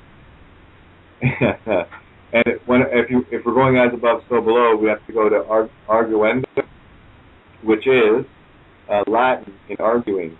One, for the sake of argument, assuming arguendo, that discovery procedures were correctly followed, the court still cannot grant the defendant's motion to dismiss. And during the course of the argument, or course of argument, counsel mentioned arguendo that the case had been followed in 3 other decisions. So again, when you start seeing the trail as to where we're going, what I've just been describing makes total sense. Zoey, your comments? Hello. Sorry, I was muted there. No, that's good. That's fine. Basically, yeah, that's exactly what it is. They do use black magic in the movies and on TV shows. It's Black's Law magic, and or also known as Moors, because the laws that they're using also, the Moors use them, and they're black. So hence Black's Law. So the black magic in the movies is Black's Law book. Yeah. And one of the things, too, is wolves are synonymous with our protectors. They basically represent our guardians. And if you ever look at the movie An American Werewolf in London, it'll tell you in the description that it's an American that got bitten on the moors, aka got fenced in with Black's Law. So, yeah, Black's Law is a code book, and you can watch movies with it. Yeah. Yeah, follow your nose. That's what it is. Now, I do have a caller who's called in again. I'm not sure they went off the line. I'm going to actually bring them in to see if they have any questions or comments, so bear with me for a second, guys. Okay, caller, area code 862-944. Are you listening, or do you have any questions or comments? Caller? No, I'm just listening to the show. You just listening? Okay, well, say hi to everybody. You might as well say hi now you're here. Hello. Hi. I listen to you frequently. I'm just listening to the show. I was listening off and on about the things that you was talking about. All right. About the names and stuff. How you can change the letters in your names. Like I said, I was just listening to you off and on. Well, that's good. We're glad to have you. So, thanks for tuning in. I saw the number come up again. I thought, oh well, maybe they want to have a question because you were there and it was gone back. So, thanks for tuning in, and I'll put you back on hold. Enjoy the rest of the show, and glad to have you a part of the show. Okay, thank you. Thank you. We're the kinder, Jack Howard Sterns of the world, Oh my goodness. Anyway, sorry about that. I don't like to keep anybody hanging on. We got like 20 minutes left, so I figured if anyone's got a question or whatever, now would be the good time to get it in. But anyway, Zoey, back to the movies and the Black's Ninth Law edition. And it's funny because as soon as you mentioned American Werewolf in London, coincidentally, just before I was talking to you about all this stuff, I had just went through watching, a bunch of clips from American Werewolf in London, like I was waiting for you, and that was one of the key things I noticed when they were trying to get away from, get off the moors after their little bar stint, and here we are, just, casual walk on the moors, and it just jumped out like a sore thumb. Well, the moors actually had a lot to do with the things that are in play right now, and mind you, it's been used against them. But a lot of their, let's say, spells, magic, is called black spells, black magic, because it comes from the Black's Law Dictionary, which is basically a decoder. And werewolves. There's a lot of movies right now with werewolves, and vampires, the whole 9 yards. But if you look at a werewolf as mostly a protector, and wolves are protectors, and the werewolf is the one that's been got bitten on the moors. It's the one that's been bound by law, and so cannot act. And even though it wants to, it's waiting. It's waiting for you to give it the thumbs up, and it'll act for you. If you look at, like, even the song, Werewolf in London by Warren Zevon, I saw Lon Chaney Jr. walking with the Queen doing the Werewolf of London. Yes. I saw him down at Trader Vic's having a pina colada at Trader Vic's, doing the Werewolf in London. Like, even if you listen and see what's being said, they're telling you there's a deal going down. And he's being bound up in law. So, how do I say it? You've got to look for to look at what's really being said. And again, the Black's Law is a wonderful, like anything to do with black magic, the spells, they're talking about Black's Law, right? They're talking, about Black's Law. They're talking the Moors. He got bitten on the Moors. Oh, gee. It's all there if you know what the words mean and what they're really talking about. Yeah, No, there's a couple I of totally agree. Go ahead, Tony. I was just going to say there's a couple of different areas there that I want to touch on just very, very briefly. One of them is this is why, a judge wears black. He's performing black magic on you. Whether or not people have got that information, we've said it loads and loads of times. This is why they wear a sheep's wig, because they're a wolf in sheep's clothing. It's right in front of our faces if we just look at it. And just on that, from the legal, they're doing the legal system is the bar, which is abracadabra. They're doing magic on you again. There's lots of different law forms that Kate is even more qualified to explain to you, all magical areas. So I'd like Kate to comment on that, but then I'd like to also mention something about the werewolf situation as well, because that's enshrined in Masonic information. You have to go way down the rabbit hole to get to this stuff. But I'll just let you mention on the legal system first, Kate. Yeah, again, it is about black magic. One of the things that I also want to convey there as well, in that, yes, they're wearing the lamb's wool wig and cape and everything else, which you denote with Dracula, the vampire, energy vampire, if you will. But what they're actually showing you is your reflection of what you really are. You are a sheep in wolf, or a wolf in sheep's clothing. And what they're trying to get you to do is to peel back that layer to bring the true wolf of truth out. And we have another caller here. I'm not sure if they want to get on the air, but I'm going to Skype caller. We'll just go with Wormy. I'm going to make your mic live. If you have any questions or comments, we've got about 15 minutes left here, so glad to have you aboard. You there, Wormy? Oh, I clicked it. Didn't want to go. Sorry, hang on a sec. There it goes. There. Any questions or comments, Wormy? Yes, I just wanted to know what your views on abortion is. My views on which? Abortion. Oh, pick another show, hon, honestly. Yeah, that's... I have an unborn fetus here because I work in an abortion clinic and I'm trying to sell it. Yeah, right. Yeah, bye-bye. Good luck. Yeah, good luck with that. Yeah, we'll just get rid of that. What an idiot. Anyway, just someone being an idiot. They have it's the same goof that he killed up the last time. Remember I let him go for a little bit? Yeah, that was funny. Bye-bye. Anyway, not to derail the comments, but yeah, getting back to the black magic aspects, that was funny. Getting back to the black magic aspects, yeah, it all ties together. When you can, like Zoe, you said it so eloquently. It's when you start to have the eyes to see, and you're peeling off the nonsense layers, and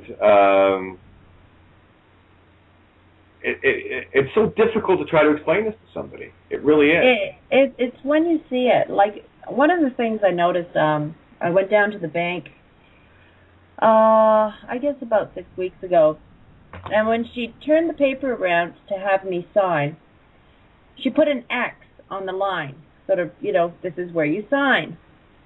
Well, I happen to know now that an X in the Black's Law Dictionary means it's undefined, meaning they can do whatever they want with my signature. Right? So I scratched the X off. But I also noticed when I'm at work, if somebody pays with a Visa, it comes out of the machine, it says signature, and then it has an X. And then you're supposed to sign beside the X.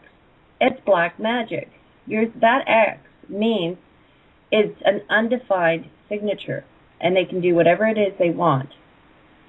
So, the Black's Law, although it is, you could say it's black, they call it black magic, whatever. The thing is, when you're going to play, you're in this world is using the Black's Law Dictionary, you may as well get informed and find out what the heck's going on. You really need to know when you sign your name beside an X, because I know in the banks they're trained. Just put an X there and that shows them where they're supposed to sign.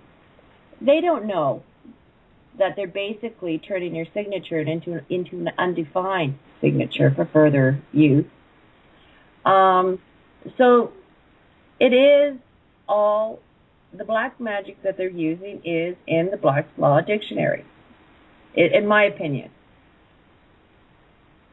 And if you're gonna play in this area, you've got to learn their rules. You know, you've got to learn what their spells are if you ever intend to break one. Exactly. And this is why we've got things like the religions that don't even want you to look. Do you see what I'm saying? You're conditioned from birth not to actually look. You see what I'm saying? And this is why they demonize everything. It's incredible. It's incredible stuff. Another thing that struck me there, when you think the judges wear black and then they've got white lamb's wool on their head, and again, it's black and white.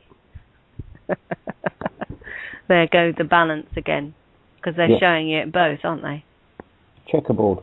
Masonic checkerboard. That's the point. Yeah. It's black and white. There's no grey in there. And yet the old lawyers, they were called sergeants at law. They were the most revered lawyers that worked for the Exchequer in England. They wore red robes for the flesh and blood. Yeah. Again, that's even more symbolic because it's the color of blood. It's a blood situation. Plus, it's also a fight or flight color. When you see red, it startles you. It puts you into that fight or flight mode, basically.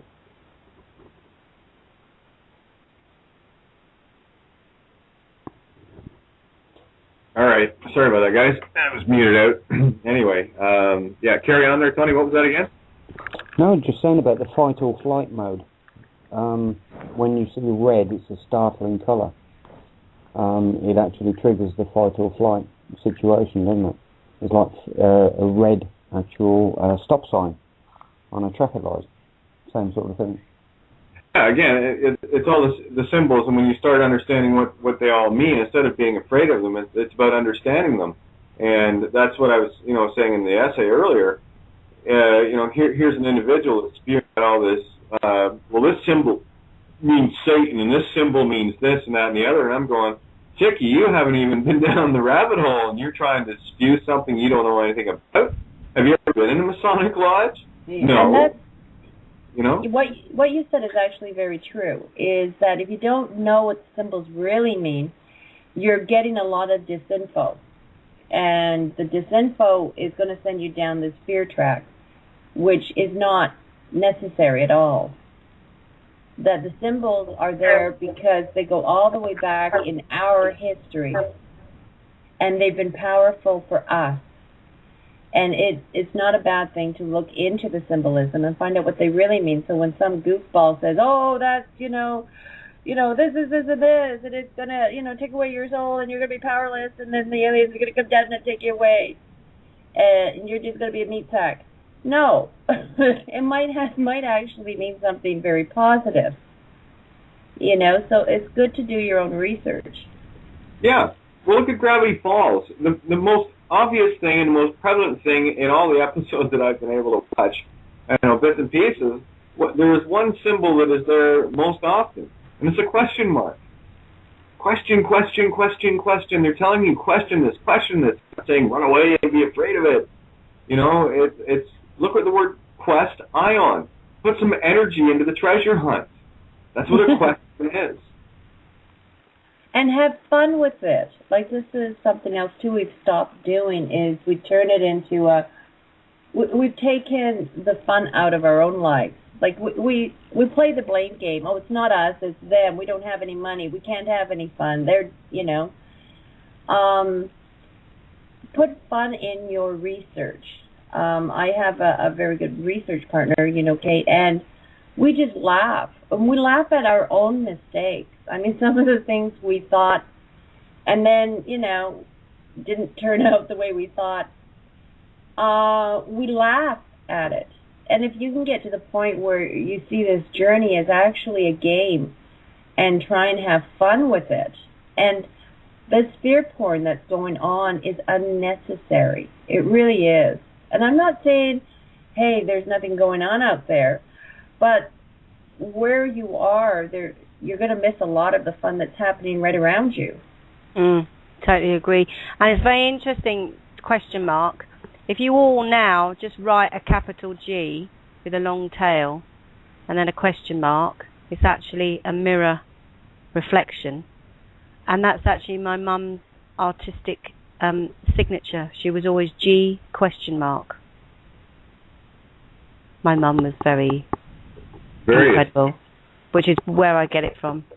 But I just thought that was really, because she always used to question, her name was Georgina, and she used to say, Georgina who? Who am I? You know, her father was a Mason, and I think that's interesting. Again, you know, she was named G, Georgina. Yeah, that's my grandmother's name as well. Isn't that funny? Oh, there you go. Yeah, and a little search there for Winnie the Worm. Not sure if it's the same one, but yeah, I'm going to be hot in the trail of this one, so you might want to change your Skype name, because I can do lots of neat tricks on Skype now. Just saying, you know. So if you're going to call in with a prank call or whatever, you might want to use a phone number next time, but I'll see that too, so just a heads up. Just because I'm that kind of a, you know, I'm a treasure hunter. I love looking for hidden things, and we got pretty good at it, huh? Yeah. Yeah. So, but no, it's true, and people have got to lose the fear porn. They've got to lose their adult fear that has been so ingrained into us, and they got to find that child again, and put the effort going back into peace. And never mind who's got marbles and what box or whatever. You know, so many people are so ungrateful for what they have that they keep belittling their own lives and their own circumstances. You know, here's a clue as to how your day started, and it's a good thing where it didn't start this way for many. It's where you did this. Oh, cool. Game on. Yeah. I can remember waking up and going, damn, I'm back again. Damn. But, yeah, it took me a while to get out of that one. But that's why I can laugh now. But yeah, like there are times you get into it and it's like, crap. The other world didn't come and take me. Yeah, I'm still stuck in this little illusion. I haven't figured it out yet. But, you know, we will. It's all good. But what is interesting is when you watch the shows and you see the dual message, it is almost like living in another world, because you've got the one meaning from our own ears, and then you've got the other meaning that's coming out through understanding the symbolism and understanding different things. It puts a whole new twist on what you're seeing. Yeah, it's all in the mirror. Yeah. Exactly. Well, listen, guys, we've got about 4 minutes left here. If you can, maybe do a little wrap up each. And I got to tell you, this has been a fun show. Yeah, we got 2 minutes and 44 seconds here. So a little wrap up from final comments from all of you. That'd be great. Miranda? I would just say, people start lexigramming, have a go, see where it takes you, because it can really open up all sorts of avenues for everyone. Excellent. Zoe? I'm not sure, except life's a really neat game and have some fun. That's easy enough, eh? And I think we're going to start asking people for, we're going to ask Black's Law for some shares in the books, because I got to tell you, people, you need to get yourself a copy of the decoder ring. And when you start to learn how to use it, we do have about a minute and a half here, Zoe. Can you kind of just a quick synopsis of how to use the decoder ring? Gee. Okay, Z Wars is coming out in April. So I look up Z Wars in the Black's Law Dictionary. And it's about when people who have had a legal, who have had privileges because of a legal duty, now have people coming out of nowhere whose powers actually supersede theirs. And I thought, that's not a bad thing to be coming out. And that's from Black's Law Dictionary. So look at movie titles, names of people. Yeah, and have fun. They're telling you something. Yeah, things that resonate with you. They are telling us if we have the eyes to see. So, Tony, we got 50 seconds here. Any final comments there? Not really. Thanks, guys, for joining us on the show. It's been quite a very interesting show.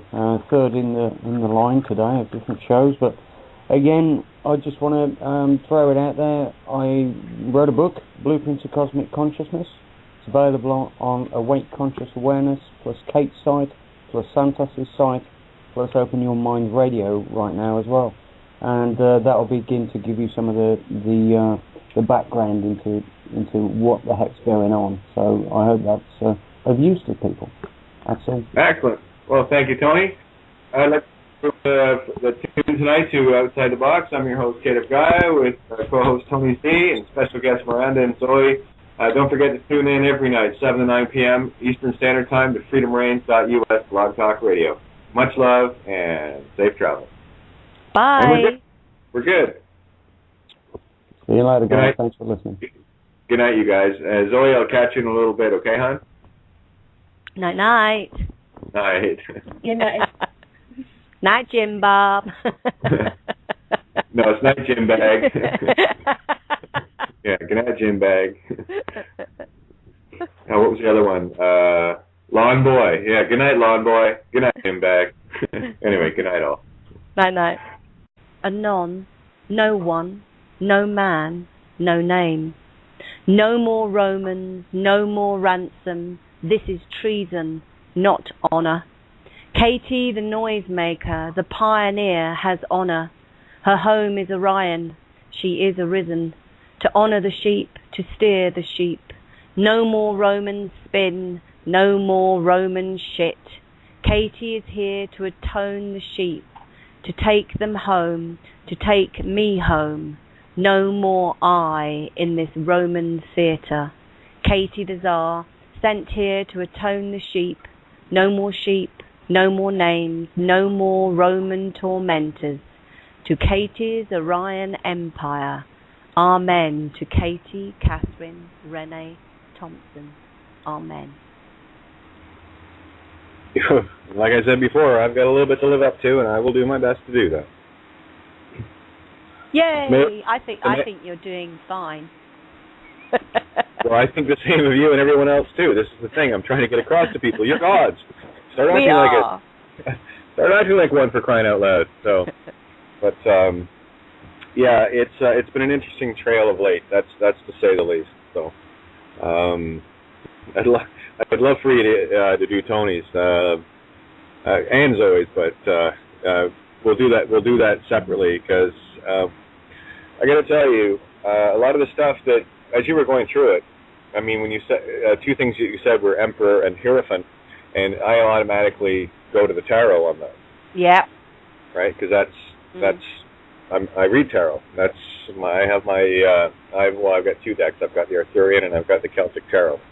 And for those that if you've listened to Santo, he's went into a lot of good explanations of that, and that is another divinity method. And a lot of people, well, it's all hocus pocus. Well, duh. What do you think this is?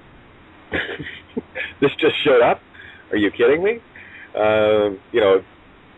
Think about it. There's a lot of energy here. A lot of manifestation went into creating this place. It's quite the playground. So.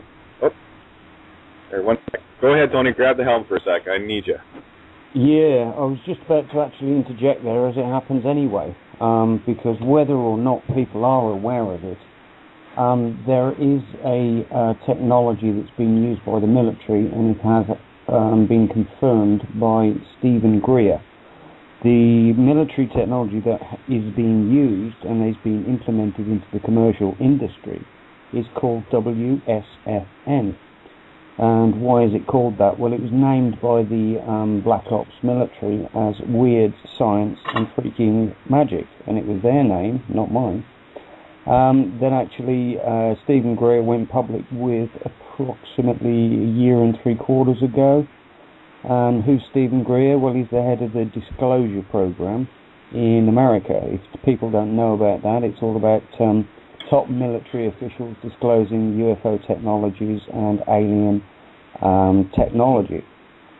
Just go to any search engine, type in disclosure program, and you'll find 4 hours of some of the world's most important, if you like, military people that all had the nuclear launch codes. Again, that's another story, but they did indeed have the nuclear launch codes to the ICBMs, which were intercontinental ballistic missiles, and they had UFOs turning up over the bases, turning off the missiles and denuclearing the ICBMs. So that is a historical record. I actually realised that my birth name has been the verse of her story and song of my life, and I have created everything from that. It's fascinating that everything that has happened to me to this point in time is in my name. People, absolutely, everything. I wrote my life. Did you want to? Do you have the lexigram that you've done for it? Maybe you want to share it. I haven't done one for my name specifically, but whilst doing my name, the Wizard of Oz kept coming up and kept coming up. And I watched a bit of this afternoon, and I suddenly thought, oh, that's interesting. That's interesting. That's in my name. Oh, that's interesting. That's in my name. And so I've written a little thing to do with the Wizard of Oz, and I can read that. So yeah, why don't you do that, and then that'll be a perfect setup for the essay. I can feel it. All these things are coming together in the now. It's beautiful. Okay, well, I'll quickly sort of translate what a lexigram is, because people might not know. It was Linda Goodman, the world-famous astrologer, who started lexigramming, and it is a spiritual form of penetrating a word, a name, or a sentence, and on a very high spiritual level. It's not like a word game like an anagram. This is quite it sends you into a spiral, and once you get it, if you like words, you just fly with it. I've slightly cheated because I needed to have a W in my name, and as I have an M, I've turned it upside down, so I do have a W. And I also have a Z, because if you turn an N on its side, you do get a Z. So this is a bit of a cheat, but that's what lexigramming is all about. Yeah. And it's when you have to see it, you play with it. They do that all the time. That's how this language works. Mm. So my original birth name is Jemima Lucy Moth Peggotty Morland Telfer. And from these letters, and only using the letters, this is what you can come up with. So, the Wonderful Wizard of Oz. So I've got Dorothy Gale, who is Judy Garland. So everything I'm saying to you now is in my name. Toto, Cairn dog. Terry, the dog. That was the dog's real name. Auntie M, Uncle Henry.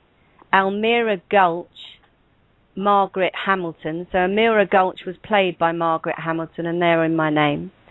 And in the story, she meets a fortune teller and a tin man and a cowardly lion and a man made of straw. But I don't have an S, so I've said man made of hay. And here are a few little ding-dongs. I'll get you, my pretty, and your little dog. And you can spell that with my name. And there's a red cloud of smoke, yeah? And claim her powerful red footwear. Glinda magically put the red footwear on the feet of Dorothy. And then she goes off to the Emerald City. Follow yellow road.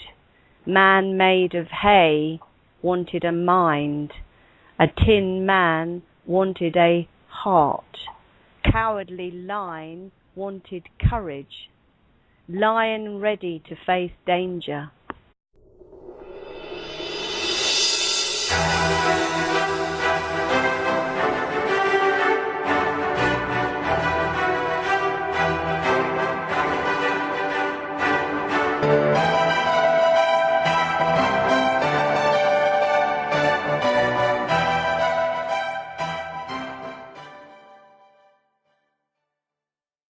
Hey, and good evening. Welcome to Outside the Box. This is your host, Kate of Gaia.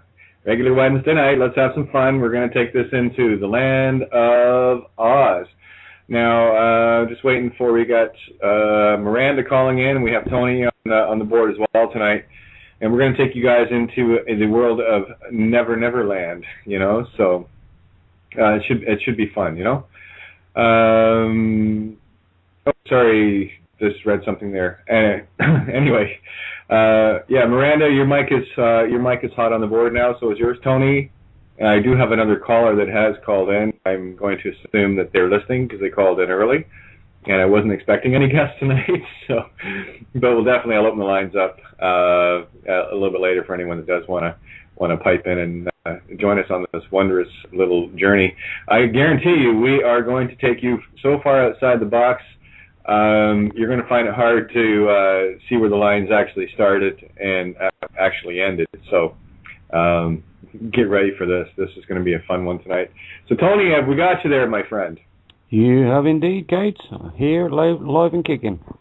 Awesome. So here we are running that marathon again, huh? This is the third show today? Yep. As always, every Wednesday, huh? Every Wednesday and every Friday. Yep, we run the gauntlet. Yeah. Well, for you, your day starts at 4 p.m. UK time. Mine starts at 11 a.m. Eastern Standard. So it's kind of cool. So we're just waiting for Zoey to show up here. Miranda, have we got you there, hon? I think so. Can you hear me? I can hear you loud and clear. Oh, so wow. Yeah. Isn't that cool? I didn't think I was there, but I am. That's brilliant. Well, yeah. If you can hear me on the headset and you dialed it through Skype, then you're on the board, baby. So I've got you. You're in the show. So I will introduce you along the lines of let's just say lexographer, I guess is the best way to describe you. Someone who can create lexicograms with wonderful brilliance. Thank you. What's your gift, hon? You know. I know what my gift is. I'm a word elf. Yeah, that's exactly what you are. That's what I am. Yep. And right now, given that we're traveling through Oz in more ways than people could ever dream or imagine, things are going to get stranger and stranger, especially as we get closer to December 21st. For those that have been paying attention, the awakening is happening on a grander scale every day. And of course, today is the 12th of the 12th of the 12th, right? So here we are running most beautiful, 36th. That's consciousness. Welcome to consciousness. We crossed the line, and we're okay. So I'm just waiting for Zoey to call in. And for those that don't know, Tony, myself, Miranda, Zoey, and a handful of others have been walking the yellow brick road, decoding some of the most wondrous, beautiful things you could imagine.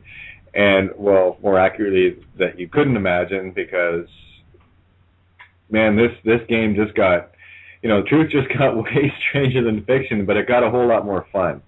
And what I will tell people right now is that yellow brick road that we're speaking of. And then there was a witch trap. Large head in the city, flying apes, drowned Toto, put on the uniform to hide, watch the witch melt. Toto opened the curtain to find nothing more than an ordinary man, apologetic, float up with hot air. Toto jumped out. Tin Man and Lion and Hay Man left in charge of the Emerald City. You had the power to return home all the time, Dorothy. Tap your heel once, tap your heel twice, tap your heel for a third time. Dorothy returned to her room, all family and friend there. All were worried out of their mind for their little Dorothy. And I mean, I just wrote that very quickly tonight, and I know there's loads more to come. No, that's quite impressive, kiddo. Wow. And that's all out of your name. Yes. And I did send you the Gravity Falls stuff as well, didn't I? Yes, you did. And I haven't had a chance to go through that because I wanted to go through it with you, and of course we've been busy. And yeah, because that's very interesting too. Right on. Well, here, just for another sake of argument, and so people can get a real idea of it. I mean, there's a lot of people out there that know who I am, and you actually revealed a lot to me by doing the lexigram of my name. Mhm. So I'm kind of curious, especially now with actually two names that I've got in terms of the Wizard of Oz in the same way that you've done it with. I can just imagine. But if you could share that, just that'll probably give people another deeper understanding. Yep, let me go get it quickly. Oh, we have Zoey. We do have Zoey. There she is. Hello, Zoey. Hello. There you are. Okay. Yeah, you're live on the air with us now. Thank you, sweetum. We're just waiting for Miranda to pull up another lexigram. Yeah, I've got it. Okay, so thanks, again, a lexigram has been used to describe a mystical property of words similar to numerology, and a lexigram decodes hidden messages in words or titles by putting together full sentences from the letters in that word that convey a deeper meaning of the original word, and it is considered a spiritual process. And so, Katie's full name is now Catherine Renee Thompson. And I don't know if you're aware, she used to be called Keith. And here is a lexigram of her name. Is she a he or not? Is he a she or not? No matter. Katie is not a person. Keith is her name, no more. She is honest. She is the hope, the mother ship to take me home. Emperor and Earth Mother, here to steer the sheep, to speak to the nation, no more names. She is the timekeeper, an astronomer, here to interpret for the sheep, to steer the sheep at Easter time. A path taker, a map maker, Thesmophoria, the Rosetta Stone. She has reset the time, a hierophant sent to atone. In this transient hemisphere, someone actually leads to the treasure chest. For all of you out there that ever wondered why you're here and you knew there was something different and something special, well, I assure you, that is exactly why you're here. And you can buy into the fear porn, you can buy into the tornadoes and the illusions, all you want. I'm not going to stop you, because that would be a trespass on free will choice, and I don't want to ruin the ending of your movie. You've got one scripted for yourself, and a particular game that you have to play, so whether you wake up or not, that's entirely up to you. And I think that's wonderful either way. So what do you think of those apples? I think they're very succulent. They are. This apple, by the way, people, isn't the one that puts you to sleep. This is the one that wakes you up. Sleeping Beauty's no more. Yeah. So, formerly, like I said, formerly known as the green pill. Yeah, pretty much. So I'm not sure if Zoey. I'm not sure where Zoey is. I've got two callers on the board here. But what I was going to start the night off with, because third time's a charm, Tony, and I've already read this little story twice today, so I'm going to read it yet again. So I'm not sure if Zoey gave up and decided to call in on a landline, but either way, yes, I guess. Thank you, Tony. Thank you. So we'll start off with this, just to kind of set the tone, set the mood, and now I got to reopen it because my computer crashed about 10 minutes before I was going to go on air. At least it crashed before I was on air. That's good. Yeah. So like I said, I'm just waiting for this document to load up. I thought it was, but of course that was 10 minutes ago. Oh, and here's something else too that this might help people get into the now moment. You see, we've talked about intention before, and when somebody has an intention, it is always manifest in thought first, right? You have to think of it first before you do something, in as much as if you're going to go and pick up a cup off the counter, you kind of have to think about it first, right? So the thought must be there first. That's why your actions show what your true intentions are and were. and it's called the present. That's why it's called the present. Your now is the present. So when you're in the now, that is what you are presending ahead of you. That's how you create. All right? That's how you get the present, and how you can get presents and give presents. So it's quite something. Why is it doing this? Close that. There we go. Anyway, actually, tell you what, Miranda, why don't you before I do this, give the people a bit of a background on you so that they can meet you a little bit closer. You've been on the shows before, but I just wanted you to try that and let people know who you are. Who, me, Kate? Yeah, well, they're all bored with me and Tony, so you're the only one on the line right now. Okay. What about me? Well, to tell you about today, because in 1 minute it's going to be 12 minutes past midnight, but we're actually a day further ahead now. We're coming out of the 12th. And today was totally significant to me. I meditated for most of it, got loads of downloadings and uploadings, and really realised through lexigramming my birth name, which I hadn't really done before, and Kate, you sort of mentioned it, and that's what I've been doing, and it's fascinating.